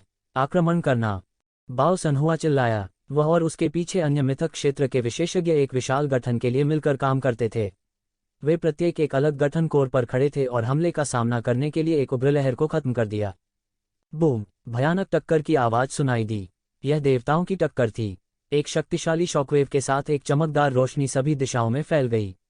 यहां तक मिथक विशेषज्ञों को भी खुद को बचाने के लिए अपने सुरक्षात्मक अवरोध लगाने पड़े। गहन मृत्यु क्षेत्र के शिखर पर विशेषज्ञों का उल्लेख नहीं। उनमें से कुछ को सीधे सैकड़ों मील दूर उड़ते हुए भेजा गया था। वे समय पर प्रतिक्रिया भी नहीं दे सके। यहां तक गहन मृत्यु क्षेत्र के चरम पर सबसे मजबूत विशेषज्ञ भी खून की उल्टी करने के बिंदु तक हिल गए थे। वे अपनी रक्षा के लिए शीघ्र ही अपने सुरक्षा कवच धारण कर लेते हैं। उनकी आंखें अतुलनीय आतंक से भर गईं। यह डेमिगोड स्तर का अस्तित्व था। यहां तक हमले के बाद भी उन्हें गंभीर रूप से चोट लग सकती थी। अगर ऐसा कुछ और बार होता तो उन्हें कुछ करने की जरूरत भी नहीं पड़ती। वे सदमे की लहर से मारे जाएंगे। बाओ सानहुआ और बाकी केवल थोड़ी देर के लिए रुक सकते थे, इससे पहले कि उनका रक्षात्मक गठन टूट गया जिससे उन्हें मुंह से खून थूकना पड़ा। भले ही उनमें से 5 सेना में शामिल हो गए थे, फिर भी यह उस भयानक अस्तित्व का सामना करने के लिए पर्याप्त नहीं था जिसने अनगिनत वर्षों तक दिव्यदान दुनिया पर शासन किया था। पहले, अगर डैन किंग ने भागने का अवसर नहीं लिया होता तो वह आलीशान पेंटिंग कैसे चुरा सकता था? इससे भी महत्वपूर्ण बात यह है कि आलीशान पेंटिंग को अंत में ये ज़िवेन द्वारा परिष्कृत किया गया था। इसका उसे कोई लाभ नहीं मिला। वह उनके लिए गया और कांटा घर आया। इस समय डैन किंग मूल रूप से अपनी खोज जारी रखने के लिए स्थिति का लाभ उठाना चाहता था। हालांकि उन्होंने अचानक देखा कि ग्रेट चेंज डिवाइन कल्ट और कठोर युवा मास्टर वास्तव में इस समय का लाभ उठाकर दिव्यदान दुनिया की ओर उड़ रहे थे। एक और कदम करीब। अमृत राजा इसे कैसे सहन कर सकता था? उसने ठंडेपन से सूंघा और ठंडे राजकुमार की ओर वही हमला किया। डिवाइन डैन वर्ल्ड की तुलना में बाओ सनहुआ और अन्य लोगों के साथ कोई शिकायत नहीं थी। कठोर युवा गुरु पूरे मन से आगे बढ़े। उसके सिर के ऊपर एक हल्की ढाल थी। हालांकि उसके लिए हमले को चकमा देना असंभव था। वह सीधे मारा और डगमगा गया। उसका पूरा शरीर पीछे की ओर उड़ता हुआ भेजा गया था। उसे सीधे तब तक मारा गया जब तक कि उसका सिर चक्कर नहीं आ गया। क्रोधित डैन किंग ने उसे सांस लेने का मौका ही नहीं दिया। वह सीधे आगे बढ़ा और एक विशाल पैर बनाया। अचानक स्टंप के साथ ऐसा लग रहा था जैसे असंख्य स्वर्ग और असंख्य संसार स्टंप के नीचे गिरने वाले हैं। मालिक! कठोर युवा मास्टर का अनुसरण करने वाले विशेषज्ञ दहाड़ते हैं। उन्होंने जल्दी से अपने रक्तसार को प्रज्वलित किया और उड़ गए। वे कठोर युवा मास्टर की रक्षा के लिए एक बड़ा गठन स्थापित करने के लिए सेना में शामिल हो गए। बूम! एक जोरदार विस्फोट के साथ पूरा गठन फट गया और टुकड़ों में बदल गया जिससे आकाश भर गया। विदेशी जातियों के विशेषज्ञ मुंह भर खून थूकते थे और उड़ते हुए भेजे जाते थे। इस समय ठंडे दिखने वाले विशेषज्ञ ने आखिरकार प्रतिक्रिया व्यक्त की। उनके हाथ में भयंकर आभा वाली एक लंबी तलवार थी। यह एक आश्चर्यजनक तलवार की रोशनी के साथ फूट पड़ा और आकाश को तलवार के निशानों से भर दिया। चमकदार तलवार की रोशनी दान राजा की ओर बढ़ी। टकराना! तलवार की रोशनी अमृत के राजा की ओर खिसक गई। अमृत राजा ने ठंडेपन से सूंघा। उसने अपना हाथ खोला और तलवार की रोशनी पकड़ ली। बच्चों का खेल! अमृत राजा ने तिरस्कारपूर्वक सूंघा। अचानक उसकी आंखें झटके से फैल गईं। उसका हाथ अचानक फट गया और डैन क्यूई के बादल में बदल गया। इस तलवार प्रकाश ने वास्तव में सीधे उसके बड़े हाथ को पाउडर में उड़ा दिया। यह क्या है? अमृत राजा हैरान रह गया। अधिक डैन क्यूई ने उसके हाथ को घेर लिया और वह धीरे धीरे ठीक हो रहा था। वह चुपके से हैरान रह गया। सौभाग्य से उसने तलवार की रोशनी को अपने हाथ से पकड़ लिया था। अगर उसने उसे नीचे देखा होता और उसे सीधे नहीं लिया होता तो वह गंभीर रूप से घायल हो जाता। उस ठंडे दिखने वाले राजकुमार में निश्चित रूप से उस तरह की ताकत नहीं थी, इसलिए उसके हाथ में लंबी तलवार होनी ही थी। यह कांसे से बनी एक लंबी तलवार थी और यह अज्ञात था कि इस पर कितने तावीज़ और संरचनाएं उकेरी गई थीं। इसने एक भयानक शक्ति का उत्सर्जन किया जिससे लोग कांप उठे। यह निश्चित रूप से कोई साधारण तलवार नहीं थी। सख्त दिखने वाले आदमी ने कुछ नहीं कहा। उसने अपने अधीनस्थों की ओर देखा तक नहीं। उसने अपने हाथ में तलवार पकड़ी और अमृत के राजा की ओर पटक दिया। इस समय चमकदार तलवार की रोशनी एक अकल्पनीय मिल्की वे में बदल गई। इसने आकाश में नृत्य किया, चमकदार लेकिन बेहद खतरनाक। दान के राजा की अभिव्यक्ति भद्दा थी, लेकिन फिर भी उसने मिल्की वे का सामना करने के लिए शक्तिशाली मार्शल आर्ट की धार छोड़ी। उनकी अनगिनत वर्षों की कड़वी साधना और संचित शक्ति सभी इस क्षण प्रदर्शित हुई। हालांकि कठोर दिखने वाले आदमी के हाथ में तलवार थी, फिर भी वह दबा हुआ था। अमृत राजा की ताकत निस्संदेह पौराणिक दायरे के चरम पर थी। चलो पहले इस बूढ़े को मार देते हैं, नहीं तो हमारे पास दिव्य गोली का हिस्सा नहीं होगा। बाओ सनहुआ दहाड़ा और डैन किंग की ओर एक हमला भी किया। वे बहुत स्पष्ट थे कि यदि वे दान राजा को मारने में असमर्थ रहे तो दिव्य गोली का उनसे कोई लेना देना नहीं होगा। अकेले अमृत का राजा ही उन्हें पूरी तरह से दबा सकता था। केवल हाथ मिलाने से ही उन्हें कोई उम्मीद हो सकती थी। बाओ सानहुआ के हाथ की एक लहर के साथ एक विशाल इमारत उड़ गई और दान राजा पर दब गई। यह प्रिमोडियल इमेमोरियल पवेलियन था। प्रिमोडियल इमेमोरियल मंडप, जो हजारों वर्षों से नहीं हिला था, इस क्षण एक अजीब शक्ति के साथ फट गया। बजना, जेन युआन लू ने सीधे डैन किंग को मारा, जिससे वह लड़खड़ा गया। वह सांस लेने के अलावा और कुछ नहीं कर सका। उसकी आंखों में एक अतुलनीय उग्र और चिड़चिड़े भाव के साथ चमक आ गई। यदि वह अभी भी अपने चरम पर होता तो ये चींटियां उसे चोट नहीं पहुंचा पाती। वे उसे डगमगा भी नहीं सकते थे, लेकिन अब ऐसा कुछ हो गया था। यह सोचकर वह अतुलनीय रूप से क्रोधित और हैरान था। गर्जन, अमृत राजा गर्जना किए बिना न रह सका। हालांकि अधिक से अधिक विशेषज्ञ उसे घेर रहे थे। वे अमृत के बूढ़े राजा को दिव्य गोली नहीं लेने दे सकते थे, अन्यथा यह उनका दुस्वप्न होगा। अमृत राजा की ओर सभी प्रकार के भयानक हमले किए गए। सभी दिशाओं में शॉकवेव्स बह गईं। ये जिवेन, जो अंधेरे में छिपा हुआ था, ध्यान से देख रहा था, एक अवसर की प्रतीक्षा कर रहा था।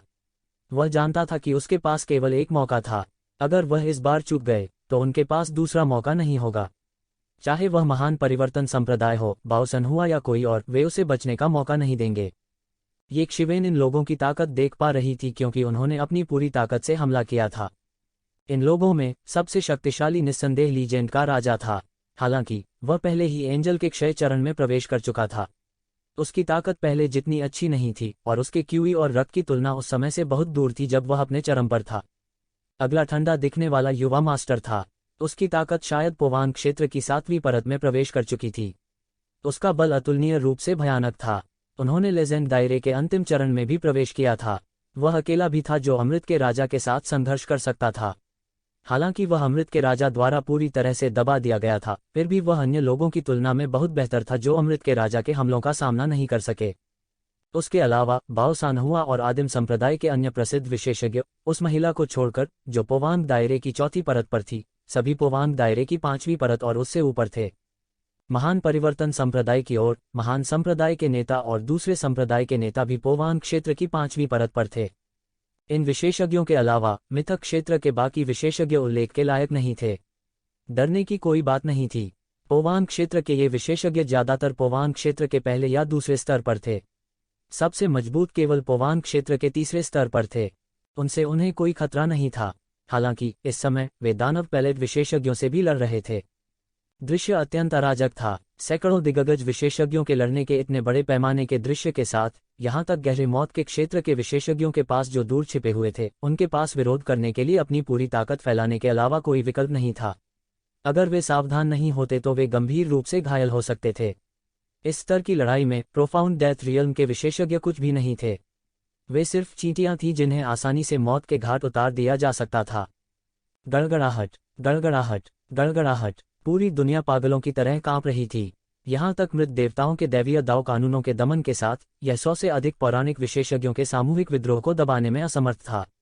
दुनिया लगातार कांपती रही और लड़ाई के बाद के झटकों का विरोध करने के लिए क्रूर संरचनाएं स्वतः ही पुनर्जीवित हो गईं। लड़ाई के भीतर सबसे अधिक ध्यान आकर्षित करने वाला स्वाभाविक रूप से डैन किंग और लेंग गोनगजी के समूह के बीच की लड़ाई थी। दोनों पक्षों के विशेषज्ञ इस बात की परवाह किए बिना कि वे किंवदंती या गहन मृत्यु चरण में थे, स्पष्ट रूप से जानते थे कि युद्ध के परिणाम को निर्धारित करना उनके लिए असंभव था। केवल युद्ध का परिणाम निर्धारित किया जाएगा। डैन किंग की ताकत भयानक रूप से गहरी थी। यह ज्ञात नहीं था कि उसने कितने हजारों वर्षों की शक्ति संचित की थी। इस समय यह पूरी तरह से प्रदर्शित किया गया था।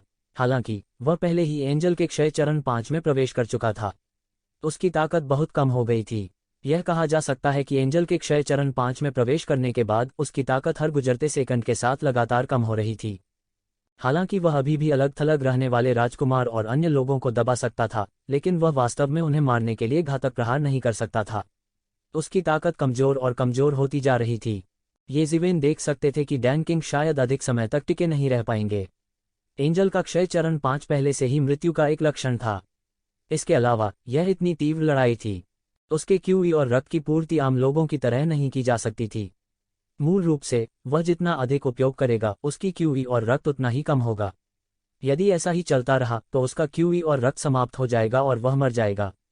वह लगातार दहाड़ा। वह पहले ही नश्वर जीवन के शिखर पर पहुंच चुका था। वह अमरता से केवल एक कदम दूर था। क्या वह अमरता के द्वार के सामने मरने वाला था? क्या वह अमृतत्व के द्वार के सामने मरने वाला था? उन्होंने हजारों साल तक खेती की थी। तट के दूसरी ओर से वह लहरों को चीरता हुआ अमृतत्व के द्वार तक पहुंच गया था। क्या वह ऐसे ही मरने वाला था? वह इसे मानने को तैयार नहीं था। वह केवल मौत से लड़ सकता था। दूसरी ओर भले ही अमृत के राजा के पास कठिन समय था, कठोर युवक कोई बेहतर नहीं था। अमृत राजा ने किसी भी हथियार का इस्तेमाल भी नहीं किया।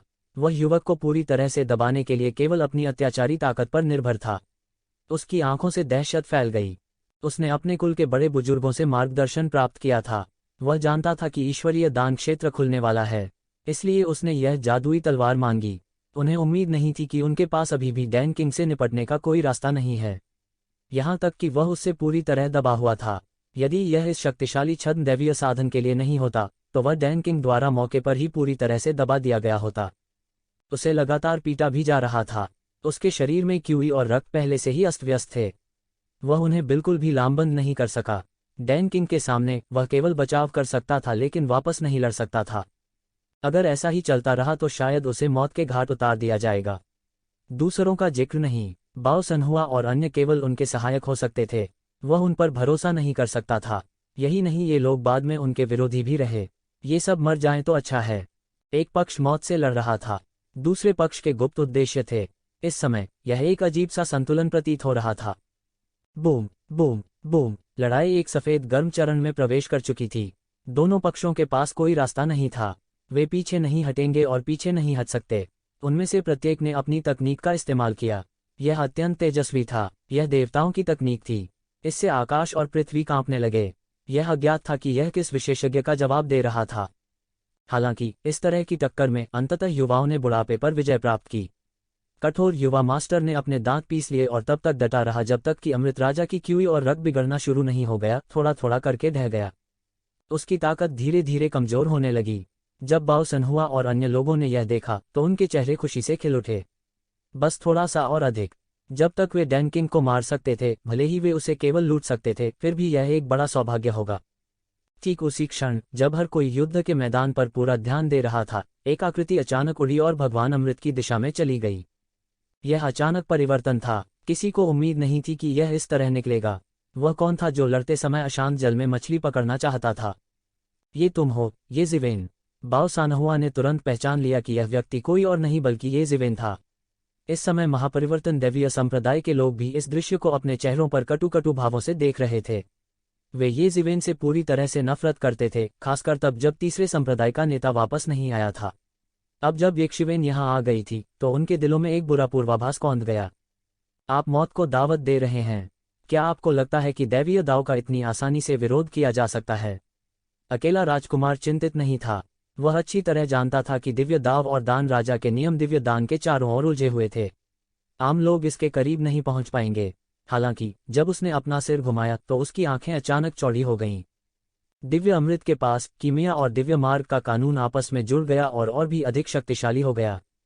जितना गहरा होगा कानून के हमले उतने ही शक्तिशाली होंगे। प्रत्येक हमला गंभीर रूप से एक गहन मृत्यु क्षेत्र विशेषज्ञ को गंभीर रूप से घायल कर सकता है। यह बेहद भयानक था। भले ही ईश्वरीय मार्ग अनगिनत वर्षों के लिए मृत हो गया हो, एक ईश्वर की लाश को सामान्य लोगों द्वारा अपवित्र नहीं किया जा सकता था। इसलिए सख्त युवा मास्टर को बहुत राहत मिली कि येक्षिवेन सफल नहीं होंगे। लेकिन यह जानते हुए भी कि सफल होना असंभव है, फिर भी वह क्रोध से जल रहा था। येक्षिवेन ने वास्तव में इस समय स्थिति का लाभ उठाने का साहस किया। यह बिल्कुल असहनीय था। इसके अलावा उसने येक्षिवेन को पहले ही पहचान लिया था। यह वह व्यक्ति था जिसने प्रिमोडियल कैस बिल्डिंग में अपने मातहतों को अपंग बना दिया था, उसके हमशक्ल को नष्ट कर दिया था और आलीशान पेंटिंग को छीन लिया था। हालांकि वह जानता था कि आलीशान पेंटिंग में एक साजिश थी, उसने परवाह नहीं की। अपनी शक्तिशाली ताकत और इस तलवार के साथ अमृत के राजा को छोड़कर उसके पास दिव्य दान क्षेत्र में डरने के लिए कुछ भी नहीं था। शक्तिशाली ताकत के सामने सभी योजनाएं और चालें क्षणभंगुर थीं और उल्लेख के लायक नहीं थीं। येज़िवेन ने वास्तव में अवरोधन करने का साहस किया और फिर भी ऐसा करने का साहस किया। वह बस मौत को दावत दे रहा था। हालांकि जब उसने अपना सिर घुमाया तो उसकी आंखें अचानक चौड़ी हो गईं। उसने देखा कि येज़िवेन के सिर के ऊपर आलीशान पेंटिंग वास्तव में कीमिया और दिव्य मार्ग के कानून के साथ एकीकृत थी। उसने पूरे रास्ते उड़ान भरी और उसे किसी भी अच्छी बाधा का सामना नहीं करना पड़ा। येज़िवेन ने पूरे रास्ते छलांग लगाए और एक पल में वह पहले से ही दिव्य अमृत के सामने पहुंच गया था।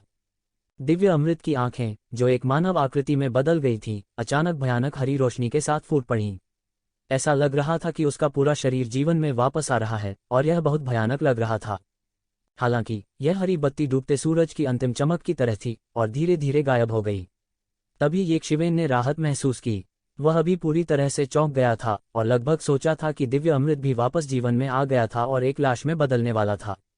उसने त्यानयुवान दर्पण निकाला और रक्त प्रकाश की एक किरण को मिटा दिया। वह इसमें दिव्य अमृत को चमकाना चाहता था। यह एक भगवान का शरीर था। येज़िवेन के हाथों में त्यानयुवान मिरर के अलावा और कुछ नहीं था जो इसे कर सकता था। लगभग सभी देवता अपना स्वयं का दिव्य साम्राज्य बनाएंगे, जो कि दूसरी दुनिया थी। पूरी दुनिया को समाहित करने के लिए केवल एक बड़ी दुनिया ही ऐसा करने में सक्षम होगी। यद्यपि त्यानयुवान दर्पण की शक्ति यिन यांग जीवन और मृत्यु आरेख जितनी अच्छी नहीं थी, लेकिन यह उससे बहुत बेहतर थी। हालांकि यह कुछ ऐसा नहीं था जिसे एक पल में किया जा सके।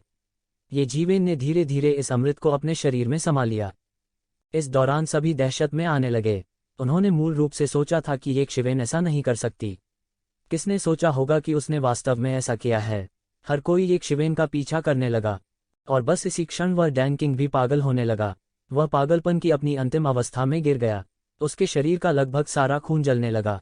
अंत में वह केवल असहाय होकर देख सकता था क्योंकि उसकी आशा नष्ट हो गई थी। वह पागल हो गया था और सबको अपने साथ नीचे घसीटना चाहता था। तुम सब मरोगे, तुम सब मरोगे। डैन किंग दहाड़ा। उसकी आंखें लाल हो गईं और उसके शरीर की सारी ऊर्जा उबलने लगी। अच्छा नहीं है, सभी ने अचानक प्रतिक्रिया व्यक्त की। इस डैन किंग ने वास्तव में आत्मविनाश की योजना बनाई थी। वह वास्तव में पागल था। उसने वास्तव में आत्मविनाश की योजना बनाई थी। यहाँ अभी भी कई डैन दानव थे, लेकिन इस समय हर कोई इतना नहीं सोचता था।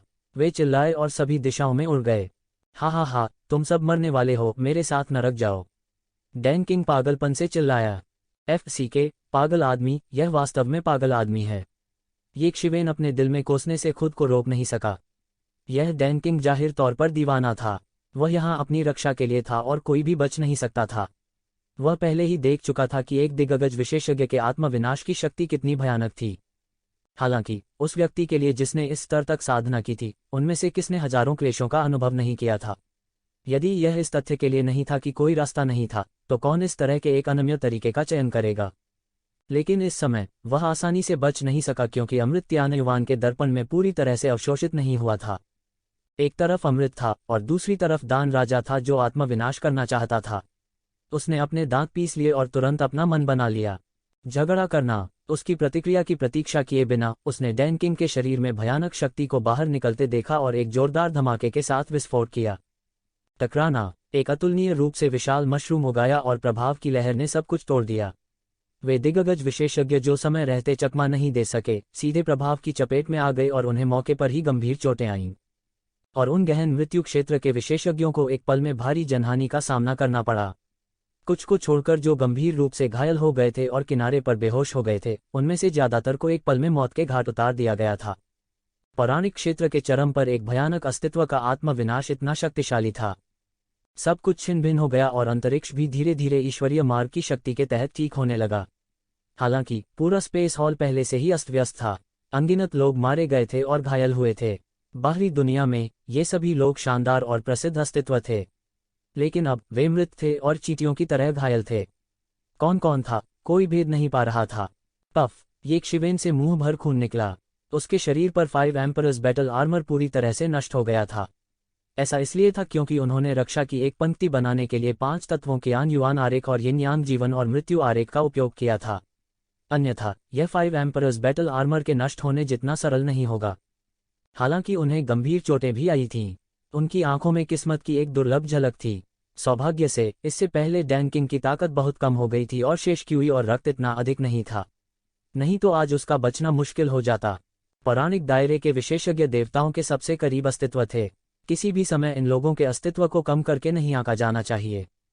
उसके हाथ में त्यानयुवान दर्पण अभी भी काम कर रहा था। अंत में इसने दिव्य अमृत को पूरी तरह से अवशोषित कर लिया था। उसने आखिरकार राहत की सांस ली। वह आखिरकार सफल हो गया था। यह सोचकर वह लगभग जोर से हंसना चाहता था। के खिलाफ साजिश और साजिश का अनुभव करने के बाद वह वास्तव में सफल हो गया था। ये ज़िवेन, मरो। अचानक ये शिवेन के पीछे से एक अतुलनीय ठंडी आवाज आई। उसने कठोर युवा मास्टर को ये ज़िवेन के पीछे बर्फ जैसी ठंडी अभिव्यक्ति के साथ खड़ा देखा। वह काफी दयनीय स्थिति में था। उसके कपड़े फटे हुए थे और उसके हाथ में एक शक्तिशाली जादुई तलवार थी। उसके शरीर से एक शक्तिशाली आभा फूट पड़ी। हालांकि वह एक खेदजनक स्थिति में था, फिर भी वह ये शिवेन की तुलना में बहुत बेहतर स्थिति में था। कम से कम वह गंभीर रूप से घायल नहीं हुआ था। अरे नहीं, वह ठीक क्यों है? ये ज़िवेन चिल्लाए बिना नहीं रह सकी और मौके पर ही भाग गई। उस क्षण उसने महसूस किया कि जिस स्थान पर वह खड़ा था वह तलवार की रोशनी से आधा कट गया था। कठोर युवा मास्टर के हाव भाव में जरा सा भी उतार चढ़ाव नहीं था। ऐसा लग रहा था जैसे वह किसी मृत व्यक्ति को देख रहा हो। उसके हाथ में जादू की तलवार सीधे भयानक तलवार की रोशनी से खिल उठी। उस पर अनगिनत तलवार के सिद्धांत बंधे हुए थे और उसकी शक्ति अनंत थी। जाना, ये ज़िवेन ने संकोच नहीं किया और अपने शरीर पर लगी चोटों को जबरन दबा लिया। उसके पीछे टेम्पेस्ट के पंख अचानक खुल गए और वह एक पल में उड़ गया। उनका पूरा व्यक्तित्व एक वज्रपात की तरह था जो बेहद तेज दिख रहा था। छोड़ना चाहते हैं? आपको क्या लगता है कि आप कहाँ जा रहे हैं? कठोर युवा मास्टर ने सीधे तलवार की रोशनी पर कदम रखा और सीधे पीछा किया। तो ज़िवेन की ताकत मूल रूप से कठोर युवा मास्टर से बहुत कम थी। उल्लेख नहीं है, वह अब गंभीर चोट की स्थिति में था। भले ही उनके टेम्पेस्ट विंग्स ने पूरी कोशिश की, कठोर युवा मास्टर अभी भी और करीब आ रहा था। तलवार की रोशनी बेहद तेज थी। ऐसा लग रहा था कि वो ये ज़िवेन का लगातार पीछा कर रहा था और उसे पूरी तरह से मारना चाहता था। धत्तेरी की, ये शिवेन धीमी आवाज में गुर्राती रही। वह इतनी तेज गति से उड़ रहा था, लगातार अंतरिक्ष को फाड़ रहा था। उनकी चोटें, जो मूल रूप से दबा दी गई थीं, फिर से बढ़ने की प्रवृत्ति थी। उन्होंने उसके अंगों और हड्डियों पर बार बार प्रहार किया। उसके चेहरे पर खून का लेशमात्र भी निशान नहीं था। ठंडा पसीना टपकता रहा। उसका सिर भारी और भारी होता जा रहा था। धीरे धीरे उसे बेहोश होने की इच्छा होने लगी। नहीं, मुझे रुकना है, रुको। ये ज़िवेन ने अपने मन को स्थिर करने के लिए मिंगक्सिन प्राचीन वृक्ष का उपयोग किया। इस समय फीनिक्स पुनर्जनन तकनीक बेकार थी। यदि उसके शरीर को स्थिर करने के लिए फीनिक्स पुनर्जनन तकनीक नहीं होती तो उसका शरीर उसी स्थान पर फट जाता। वह दिव्य दान क्षेत्र के केंद्र तक गया। उसने अपने हाथ में पर्वतीय नदी का नक्शा पकड़ा हुआ था। उसके पीछे कठोर युवा मास्टर से छुटकारा पाने के लिए सामान्य तरीकों पर भरोसा करना असंभव था। उसकी वर्तमान स्थिति से बचना असंभव था। अगर वह जारी रहता तो उसके शरीर पर लगी चोटें पूरी तरह से ढह जातीं। इस वक्त उनके पास और कोई चारा नहीं था। वह सीधे दिव्य दान दायरे की गहराई में अंतरिक्ष की ओर उड़ गया। शुआ, उसके हाथ सीधे अंतरिक्ष को चीरते हुए सीधे अंदर उड़ गए। जब यह फिर से चमका तो यह पहले ही हजारों मील दूर दिखाई दे चुका था। हालांकि उसके पीछे कठोर युवा मास्टर ने उससे छुटकारा नहीं पाया। इसके विपरीत वह लगातार उसका पीछा कर रहा था। ये शिवेन पूरे रास्ते दौड़ी। बस जब उसने सोचा कि वह पकड़ में आने में असमर्थ होने वाला है तो अचानक उसने केंद्र में एक बहुत बड़ा पवित्र पर्वत देखा जो उसके सामने दिखाई दे रहा था। उसका पूरा शरीर एक बड़े कोहरे में डूबा हुआ था और वह एक विशाल गठन में डूबा हुआ था। ये शिवेन को जरा सी भी हिचकिचाहट नहीं हुई। उन्होंने तुरंत एक बड़ा कदम उठाया और सीधे गठन में पहुंचे, यह महसूस करते हुए कि किसी ने प्रवेश किया था। जो संरचना मूल रूप से काम कर रही थी वह वास्तव में अधिक भयानक गति से संचालित हो रही थी। गड़गड़ाहट की आवाज पूरी दुनिया में गूंज उठी। एक भयानक शक्ति पागलपन से घूमती है। पूरे गठन की शक्ति को महसूस करते हुए कठोर दिखने वाले युवा मास्टर, जो मूल रूप से उनके साथ दौड़ने की योजना बना रहे थे, अपनी पटरियों पर रुक गए। उसकी ठंडी आंखें गठन को घूर रही थीं और डगमगा रही थीं, मानो वह सोच रही हो कि उसे जल्दी से अंदर आना चाहिए या नहीं। लेकिन जैसे जैसे समय बीतता गया, पूरे फॉर्मेशन ने और अधिक तीव्रता से काम करना शुरू कर दिया। राजसी और भयानक शक्ति उंडेली गई, जिससे उसका चेहरा लगातार बदलता रहा। गठन में भागते हुए येज़ेवेन तुरंत बेहोश हो गई। उनके जैसा कठोर व्यक्ति भी इस क्षण को नहीं रोक सका और मौके पर ही बेहोश हो गया। उसे पता नहीं चला कि कितना समय बीत गया था, लेकिन अराजकता में सब कुछ सन्नाटा था। धीरे धीरे वह अव्यवस्था से जाग उठा। उसने विस्मय में अपनी आंखें खोलीं। इससे पहले कि वह पूरी तरह से ठीक हो पाता, उसने एक हंसी सुनी। आप जाग रहे हैं। उसका दिल अचानक कस गया और वह अचानक जाग गया। वह पलटा और खड़ा हो गया। उसने देखा कि एक अधेड़ उम्र का आदमी उसके सामने गर्व से पीठ के पीछे हाथ रखे खड़ा है। उनके चेहरे पर फीकी मुस्कान थी। एक दूर की याद अचानक उसके दिमाग में कौंध गई। यह व्यक्ति ली फैंग था, जिसे उसने कई सालों से नहीं देखा था। यह और कौन हो सकता है? उसके दिल को थोड़ी राहत मिली और उसने राहत की सांस ली। अभी केवल कुछ 100 वर्ष हुए हैं और आपकी साधना वास्तव में इस स्तर तक पहुंची है। अद्भुत। ली फैंग ने येज़ेवेन को आश्चर्य से देखा। वह थोड़ा हैरान सा लग रहा था। उसे उम्मीद नहीं थी कि कुछ 100 वर्षों में, पलक झपकते ही, येज़ेवेन, जिसके बारे में उसने सोचा था कि वह फिर कभी नहीं देखेगा, पहले ही इतने अद्भुत स्तर तक साधना कर चुका है। ओवान क्षेत्र के दूसरे स्वर्ग की चोटी। उसके शरीर में निहित शक्ति शायद इस दायरे से कहीं अधिक है। उसकी साधना येक्षिवेन की साधना से कहीं अधिक थी। स्वाभाविक रूप से वह इसे एक नज़र में देख सकता था। उसकी आंखों में प्रशंसा के भाव झलके बिना नहीं रह सके और वह थोड़ा अकेला महसूस किए बिना नहीं रह सका। मानव जाति में बहुत सारे जीनियस थे। यह बिना कारण नहीं था कि मानव जाति एक बड़ा कबीला बन सकती थी। समृद्ध और विकसित मानव जाति की तुलना में शोक संतप्त कबीले में केवल 2 या 3 बिल्ली के बच्चे बचे थे। वे लगभग इतिहास के पर्यायवाची थे। मूल रूप से उसने सोचा था कि येज़ेवेन अधिक से अधिक ट्रू मार्शल डोमेन जैसी एक छोटी सी जगह तक सीमित रहेगा। अप्रत्याशित रूप से उनकी उपलब्धियां इससे कहीं आगे थीं। वरिष्ठ, तुम मेरी चापलूसी करते हो, येक्षिवेन ने अपने हाथ जोड़कर कहा। मैं किसी की चापलूसी नहीं करूंगा, ली फैंग ने अस्वाभाविक रूप से कहा। अगर आपके पास यह थोड़ी ताकत नहीं होती तो मैं कुछ नहीं कहता। तुम अंदर कैसे आए? ली फैंग ने पूछा। क्या जियो हाँ तुम्हें खोजने गई थी? ली फैंग बेहद बुद्धिमान थे। लगभग एक ही पल में उसने पहले ही समझ लिया था कि येक्षिवेन के लिए जुबान की दुनिया से आने का यही एकमात्र अवसर था। हाँ, येज़ेवेन ने कहा। उसने संकोच नहीं किया और सीधे लिया को रिहा कर दिया। पिताजी, यह बहुत अच्छा है कि आप ठीक हैं। ली हाँ अभी बाहर आई थी और जब उसने ली फैंग को देखा तो वह तुरंत उस पर झपट पड़ी। हालांकि वह इस समय त्यानयुवान मिरर में थी और बाहर नहीं आई थी, लेकिन वह ली फैंग के बारे में चिंतित थी। इस समय यह देखकर कि ली फैंग ठीक थे, उन्होंने राहत की सांस ली। मूर्ख लड़की, ली फैंग शान से मुस्कुराया। वह बिल्कुल भी निराश नहीं हुआ क्योंकि वह इस गठन में फंस गया था। मुझे पता था कि जिस क्षण वह आया था वह आपकी वजह से था। उसके अलावा मुझे नहीं लगता कि आप किसी और को आमंत्रित कर सकते हैं। लीहा नहीं जानती थी कि वो क्या सोच रही थी। वो शर्मा गई और उसने येक्षिवेन की तरफ देखा। अरे मूर्ख लड़की, तुम बच सकती थी, लेकिन अब तुम यहाँ मेरे साथ फंस गई हो। ली फैंग ने आह भरी। यदि आप मेरे बारे में चिंतित हैं तो आपको इसकी आवश्यकता नहीं है। यह लड़की बहुत चिंतित और भ्रमित है। उसने निश्चित रूप से आपको स्पष्ट रूप से नहीं बताया। हालांकि मैं इस गठन में फंस गया हूं, इससे कोई फर्क नहीं पड़ता कि इसकी अध्यक्षता करने वाला कोई नहीं है। यद्यपि दिव्य दान क्षेत्र में अमृत राजा जैसा एक विशेषज्ञ है, वह शायद जल्द ही मरने वाला है। यह सिर्फ इतना है कि मैं लंबे समय तक फंसा रहूंगा। जब मेरी साधना में सुधार होगा तो मैं स्वाभाविक रूप से संरचना को तोड़ने और बच निकलने में सक्षम हो जाऊंगा। लिटिल हाँ भी बहुत फिल्मी है, येज़ेवेन ने मुस्कराते हुए कहा। फिर उसने ली फैंग को अमृत राजा के आत्मविनाश के बारे में बताया। आह, एक पीढ़ी का एक अद्वितीय विशेषज्ञ अब गिर गया है। ली फैंग ने आह भरी। हालांकि दोनों पक्ष दुश्मन थे, इस समय वह अभी भी एक खरगोश की मौत के लिए सहानुभूति की भावना महसूस कर रहा था। तो तुम अमृत राजा के आत्मविनाश से गंभीर रूप से घायल हो गए। यह सामान्य है।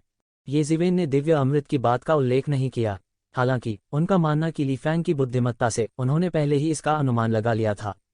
दोनों पक्षों में इसका उल्लेख न करने की मौन सहमति थी। हालांकि दोनों के बीच संबंध उतने बुरे नहीं थे, उतने अच्छे भी नहीं थे।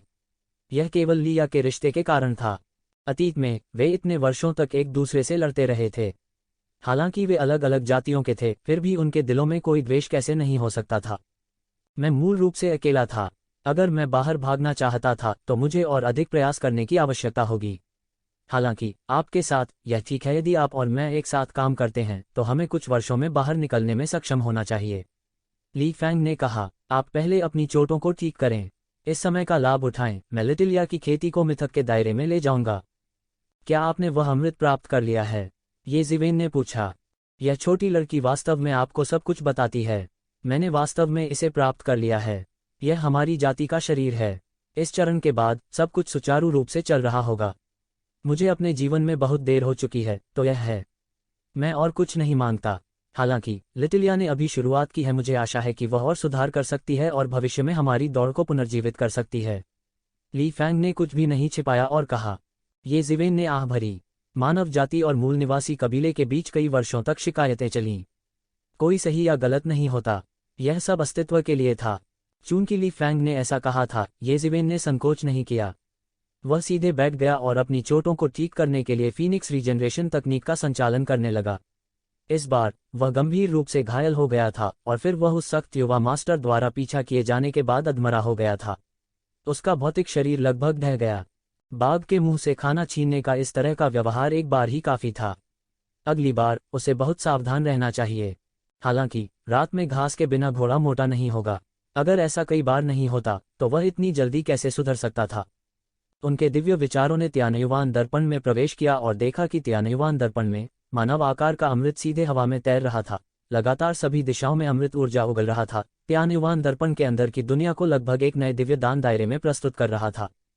त्यानयुवान मिरर के आकाश में कानून के तावीज़ों से संघनित एक श्रृंखला सीधे बाहर फैली हुई थी, जो इसे भागने से रोकने के लिए मानव आकार के अमृत को बंद कर देती थी।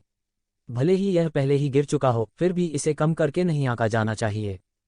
यह पहली बार था जब ये ज़िवेन ने अंधेरे के भगवान के भौतिक शरीर के अलावा किसी देवता की लाश को सही मायने में कैद किया था। इसके अलावा यह अंधेरे के भगवान से अलग था। ये शीवेन अंधेरे के भगवान के लिए कुछ नहीं कर सकते थे, लेकिन जब तक इस अमृत का थोड़ा सा हिस्सा था, यह उनके लिए एक बड़ा लाभ होगा। उसने सीधे अपना मुंह खोला और मानव आकार के अमृत से कुछ अमृत ऊर्जा सीधे विशाल आकाश को पार कर गई, जिससे एक विशाल नदी बन गई। एक सांस में यह सब एक शीवेन के शरीर में समा गया।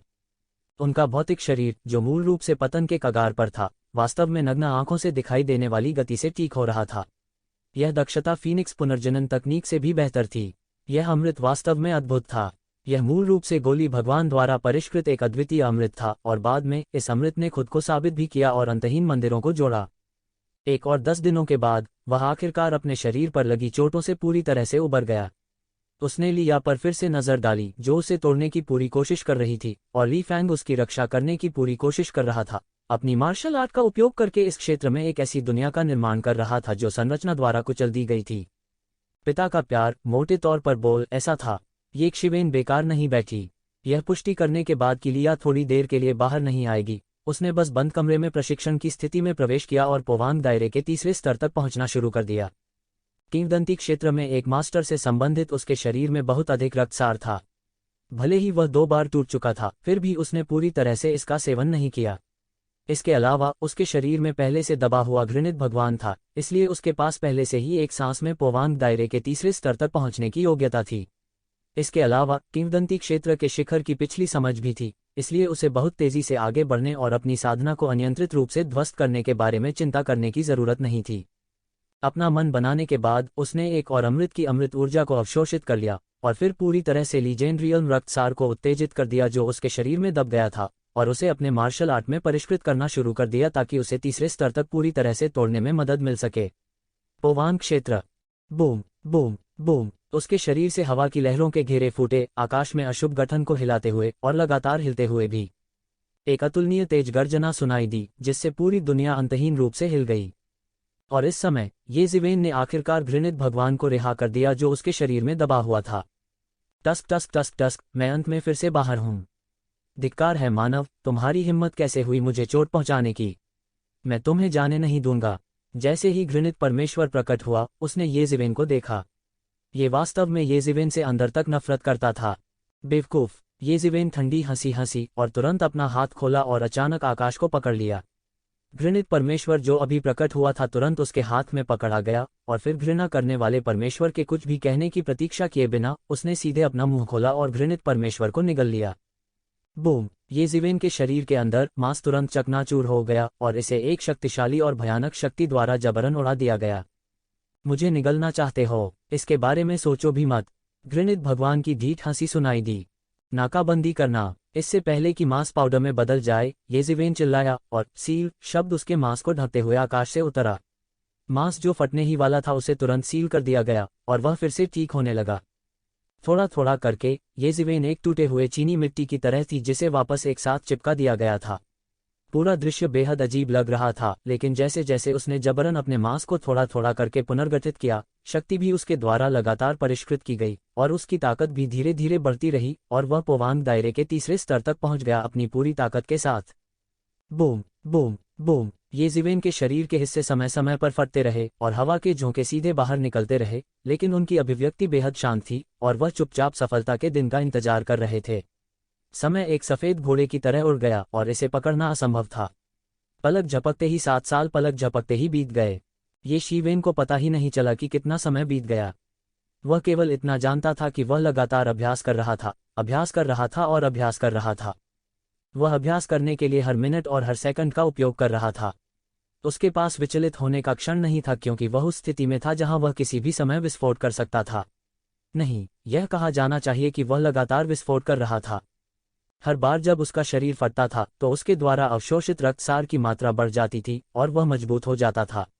हालांकि शर्तें पूरी हो चुकी थीं, लेकिन उनकी आखिरी सफलता के कुछ ही समय हुए थे। इस बार यह थोड़ा मजबूर लग रहा था, इसलिए उसके लिए इसे तोड़ना विशेष रूप से कठिन था। उनके लिए, उनके मन को स्थिर करने के लिए ज्ञानवर्धक मन प्राचीन वृक्ष था, इसलिए उनका मन नहीं थकेगा। साधारण लोगों को रुकना होगा क्योंकि उन्होंने अपनी मानसिक शक्ति का भरपूर उपभोग कर लिया था। हालांकि उसे ऐसी परेशानी नहीं होगी।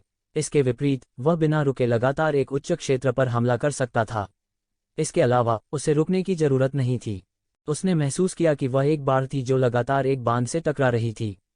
उसके लगातार हो रहे कटाव से बांध टूटने की कगार पर था, मानो कभी भी गिर सकता है। हालांकि उसे नहीं पता था कि कितना समय हो गया था, लेकिन वह अभी भी बांध को नहीं तोड़ सका। बूम! अंत में वह पोवांग क्षेत्र के तीसरे स्वर्ग की अड़चन से बाहर निकल गया जिसने उसे कई वर्षों तक परेशान किया था। वह एक झटके में पोवांग क्षेत्र के तीसरे स्वर्ग में पहुंच गया। उसके शरीर में क्यूई और रक्त आकाश को सहारा देने वाले एक विशाल स्तंभ की तरह आकाश की ओर बढ़ता रहा। उसकी खेती अभी भी बढ़ रही थी। उनके शरीर में रक्तसार भी लगातार उनके द्वारा अवशोषित किया जा रहा था और मार्शल शक्ति में परिवर्तित हो रहा था, इसलिए उनकी मार्शल शक्ति में लगातार सुधार हो रहा था। लंबे समय के बाद उसने अंत में रक्त के अंतिम अंश को अवशोषित कर लिया जो कि एक देवता का था। वह महसूस कर सकता था कि उसके शरीर में रक्त अधिक सुनहरा हो गया था और उसमें अधिक से अधिक स्वर्ण देवत्व मिश्रित हो गया था। इसका मतलब था कि वह धीरे धीरे देवताओं के दायरे में आ रहा था। यदि वह अपने खून को पूरी तरह से सुनहरा कर सकता है, तो इसका मतलब होगा कि वह पूरी तरह से दाव पुष्टि के दायरे में प्रवेश कर चुका है। वह देवताओं का लहू होगा। पौराणिक विशेषज्ञों का रक्तसार जो उन्होंने अतीत में एकत्र किया था, वह प्रत्येक पौराणिक विशेषज्ञ का एक छोटा सा हिस्सा था। उसे लगातार 3 सफलताएं प्रदान करने के बाद अंत में पूरी तरह से भस्म हो गया। लेकिन वह महसूस कर सकता था कि उसकी खेती अभूतपूर्व रूप से मजबूत थी। भस्म किए गए दैवीय पापों की मदद से उसने महसूस किया कि उसके शरीर में दिव्यता अधिक शक्तिशाली हो गई थी। उनकी मार्शल शक्ति लगभग एक सांस में पोवांग क्षेत्र के तीसरे स्तर के शिखर पर चढ़ गई थी। उसे नहीं पता था कि उसकी कितनी मेहनत बच गई थी, लेकिन वह इससे संतुष्ट था। जैसे ही उसने अपनी आंखें खोलीं, उसने महसूस किया कि उसके चारों ओर बिजली के तत्व असामान्य रूप से सक्रिय थे। चौंक कर उसने फिर ऊपर देखा और देखा कि किसी समय आकाश में असीम क्लेश के बादल बन गए थे। यह डेमिगोड क्लेश था। येज़िवेन, जिसने देवता के क्लेश को भी पार कर लिया था, इससे बहुत परिचित थी। यह सिर्फ इतना था कि उस समय के उनके क्लेश की तुलना में यह क्लेश निस्संदेह छोटा था, लेकिन साथ ही यह सामान्य लोगों के क्लेश से भी बहुत बड़ा था। और इस समय क्लेश समाप्त हो रहा था। क्लेश की सीमा में एक सुंदर आकृति आकाश में लड़ रही थी। यह कोई और नहीं बल्कि लिया थी। लिया की चाल चलन सुंदर थी, जैसे दुनिया में कोई परी उतर रही हो, लेकिन वह हर बार क्लेश को तोड़ने में सक्षम थी। यह देवता क्लेश उसका कुछ नहीं बिगाड़ सका। वास्तव में येज़िवेन यह भी देख सकती थी कि वह अपने शरीर में पौराणिक विशेषज्ञों के रक्तसार को परिष्कृत करने के लिए क्लेश का उपयोग कर रही थी, साथ ही साथ दानव गोली की शक्ति जिसे येज़िवेन ने अपने शरीर में सील कर रखा था। वह उन सभी को परिष्कृत कर रही थी ताकि वह किसी भी समय बिना किसी और चीज के बारे में सोचे अपनी चरम अवस्था में हो सके। येज़िवेन ने स्पष्ट रूप से महसूस किया कि शक्तिशाली क्यूई और रक्त और क्लेश को पार करने की विधि स्पष्ट रूप से परिचित थी। बहुत जल्द उन्होंने महसूस किया कि यह इतना परिचित क्यों लगता है। यह स्पष्ट रूप से वह तरीका था जिसका उपयोग उसने क्लेश को पार करने के लिए किया था, और लिया वास्तव में उससे 50% समान थी। उसके मुंह के कोने मदद नहीं कर सकते थे, लेकिन एक हल्की मुस्कान प्रकट करते थे। यह लड़की। और क्लेश के किनारे पर ली फैंग अपने हाथों को उसकी पीठ के पीछे करके खड़ा हो गया। उनका लंबा और सीधा फिगर आसमान को भेदते हुए एक भाले की तरह था जो राजसी आभा बिखेर रहा था। उसकी पैनी निगाहें जो एक चील की तरह थीं, हमेशा लिया पर थीं, और शुरुआत से ही उसने उसे कभी नहीं छोड़ा था। भले ही वह स्पष्ट रूप से जानता था कि क्लेश पर काबू पाने के बाद लिया को कोई खतरा नहीं होगा, फिर भी उसने आराम करने की हिम्मत नहीं की। एक बार कुछ गलत हो जाने पर वह शायद व्यक्तिगत रूप से हस्तक्षेप करेगा। ये जिवेन की सफलता को भांपते हुए उसने आखिरकार अपना सिर घुमाया और कहा, क्या तुमने तोड़ दिया है? हाँ, ये जिवेन ने मुस्कराते हुए सिर हिलाया। छिपाने के लिए कुछ भी नहीं था। आपकी साधना वास्तव में बहुत तेज है। कोई आश्चर्य नहीं कि आप इतने वर्षों से एक दूसरे को न देखने के बाद पहले ही इस स्तर तक साधना कर चुके हैं। ली फैंग ने भी प्रशंसा की। सैकड़ों वर्षों तक एक शिवेन को न देखने के बाद भी जब उसने फिर से एक शिवेन को देखा तो उसे जो झटका लगा वह उतना बड़ा नहीं था जितना कि उसे अपनी नाक के नीचे ये शिवेन को देखकर लगा था। अंत में उसे स्पष्ट रूप से समझ में आया कि एक शिवेन इतनी जल्दी क्यों सुधर गया था। इन सभी वर्षों में उन्होंने सोचा था कि उनके मार्गदर्शन में उनकी बेटी में तेजी से सुधार हुआ है। उनका मानना कि वह अमर विरासत के सबसे उत्कृष्ट शिष्यों से कम नहीं थी और इससे भी अधिक उत्कृष्ट हो सकती हैं। किसने सोचा होगा कि उसके और इस राक्षस के बीच अभी भी एक बड़ी खाई होगी। जब वह इस उम्र में था तो निश्चित रूप से वह अब जितना मजबूत नहीं था। ये जिवेन ने बिना जवाब दिए सिर हिलाया। उसने अपनी उंगलियों को चिकोटी काटी और हिसाब लगाया और तुरंत समझ गया कि वास्तव में पूरे 7 साल बीत चुके थे। क्या इसका मतलब यह नहीं था कि नामलेस डाओ संस्थान में दाव व्याख्यान समाप्त हो गया था? उन्होंने मूल रूप से केवल दिव्य दान क्षेत्र में जाने की योजना बनाई थी, लेकिन उन्होंने कभी नहीं सोचा था कि उन्हें यहाँ 7 साल तक देरी होगी। एक किसान के लिए 7 साल बस एक पलक झपकने जैसा था। हालांकि वह इसे हल्के में नहीं ले सके। वह नहीं जानता था कि 7 वर्षों में गहन संसार और प्राचीन उजाड़ युग कैसे बदल गए थे। उसका हृदय तत्परता से भर गया। बेनाम दाओ संस्थान के संरक्षण के बिना स्वर्ग बंजर भूमि हॉल और दिव्य संघ दोनों अब विनम्र नहीं होंगे और दोनों पक्षों के बीच टकराव अपरिहार्य था। हालांकि इन 7 वर्षों के दौरान उनके खेती के आधार में सुधार हुआ था और वे पोवांग दायरे के तीसरे स्तर तक पहुंच गए थे, फिर भी वे स्वर्ग बंजर भूमि हॉल और दिव्य संघ की ताकत से दूर थे। उसे इस पर ज्यादा भरोसा नहीं था, इसलिए वह केवल अपना सब कुछ दे सकता था। उसका दिमाग त्यानयुवान मिरर में डूब गया। मानव आकार के दिव्य अमृत के अलावा त्यानयुवान दर्पण की गहराई में शून्य में बैठी एक दबंग आकृति भी थी जो अंधेरे की शक्ति से घिरी हुई थी। वह केवल यह उम्मीद कर सकता था कि ये मोह अंधेरे के भगवान के भौतिक शरीर को समय पर जब्त करने में सक्षम होगा। उस स्थिति में उसके पास अभी भी लड़ने की ताकत होगी। यदि वह वास्तव में ऐसा नहीं कर सका तो वह केवल बलपूर्वक दिव्य अमृत उगल सकता था और युद्ध कर सकता था। वह अंतिम उपाय होगा। सबसे पहले यह बर्बादी होगी। दूसरे, अपने खेती के आधार को देखते हुए वह शायद मौके पर ही फट जाएगा। हालांकि अगर वास्तव में ऐसा हुआ तो उन्हें डर था कि उनके पास कोई और विकल्प नहीं होगा। यह उनके लिए चुनाव करने का समय नहीं था। उसकी नज़र एक बार फिर लिया पर पड़ी जो आकाश में संकट से गुजर रही थी। क्लेश धीरे धीरे अपने अंत की ओर आ रहा था और क्लेश की शक्ति कमजोर और कमजोर होती जा रही थी। लिया के लिए कोई खतरा पैदा करने में असमर्थ थी। बूम! अचानक लिया के शरीर पर आभा आकाश में उड़ गई और वह एक ही झटके में मिथकों के दायरे में आ गई। उसका शरीर हल्के ढंग से सुनहरे रेशमी धागों से लिपटा हुआ था, जो कि वह दिव्यता थी जिसे उसने संघनित किया था। पोवांग क्षेत्र में प्रवेश करने के बाद वह रुकी नहीं। वह पोवांग क्षेत्र के पहले स्तर के शिखर तक पहुंची। वह अभी भी लगातार टूट रही थी और आकाश में संकट के बादल पहले ही पूरी तरह से साफ हो चुके थे। धिक्कार है, वह एक ही बार में पोवांग क्षेत्र के दूसरे स्तर में प्रवेश करने जा रही थी। वह उस समय मुझसे भी ज्यादा ताकतवर थी। यहाँ तक ये जिवेन को भी स्वीकार करना पड़ा कि वह लिया की प्रतिभा से हमेशा ईर्ष्या करता था। हालांकि यह यहीं तक सीमित था क्योंकि उसने बहुत से जीनियस देखे थे जो उससे कहीं अधिक प्रतिभाशाली थे। हालांकि अंत में वह वही था जिसे आखिरी हंसी आई थी। जियोया के शरीर में खून का सार, क्या तुमने उसे उसके शरीर में सील कर दिया था? ली फैंग से पूछा। वह आसानी से अनुमान लगा सकता था कि यह एक शिवेन से संबंधित था। हाँ, ये जिवेन ने सिर हिलाया। इस बार लिया इतनी आसानी से पोवांग क्षेत्र में प्रवेश करने में सक्षम थी। इन सभी वर्षों में ली फैंग द्वारा की गई तैयारियों के अलावा पोवांग क्षेत्र के तीसरे स्तर पर एक मास्टर का रक्तसार जिसे ये जिवेन ने सील कर दिया था उसके शरीर ने भी एक बड़ी भूमिका निभाई थी। ली फैंग ने कुछ भावनाओं के साथ ये जिवेन को देखा और अंत में एक आह भरी। हालांकि वह एक इंसान था, उसे यह स्वीकार करना पड़ा कि येज़िवेन ने लिया के साथ अच्छा व्यवहार किया। यहाँ तक उसके पिता के रूप में भी वह इसमें कोई दोष नहीं निकाल सकता था। मिथक क्षेत्र में एक मास्टर का रक्तसार गो भी नहीं था जो सड़क के किनारे पाया जा सकता था। सामान्य लोगों के लिए इसे प्राप्त करना असंभव था। वास्तव में येज़िवेन ही थी जो लिया को उस सीलबंद वर्जित क्षेत्र से बाहर ले आई थी। अन्यथा कौन जानता था कि उसे लिया को खोजने में कितना समय लगेगा। उसके दिल में रक्षा की रेखा थोड़ी ढीली हो गई थी। इस क्षण के बाद से उसने वास्तव में येज़िवेन और लिया के बीच के रिश्ते को स्वीकार कर लिया था। पोवान क्षेत्र के पहले स्तर के शिखर पर पहुंचने के बाद लिया रुकी नहीं। उसने एक बार फिर पोवान क्षेत्र के दूसरे स्तर में सेंध लगाने की कोशिश की। इसके अलावा उसे लंबे समय तक इंतजार नहीं करना पड़ा। वह सीधे मौके पर ही पोवान क्षेत्र के दूसरे स्तर पर पहुंच गई। तभी उसने अपने शरीर में पोवान दायरे के तीसरे स्तर पर एक मास्टर के रक्तसार को बमुश्किल खत्म किया।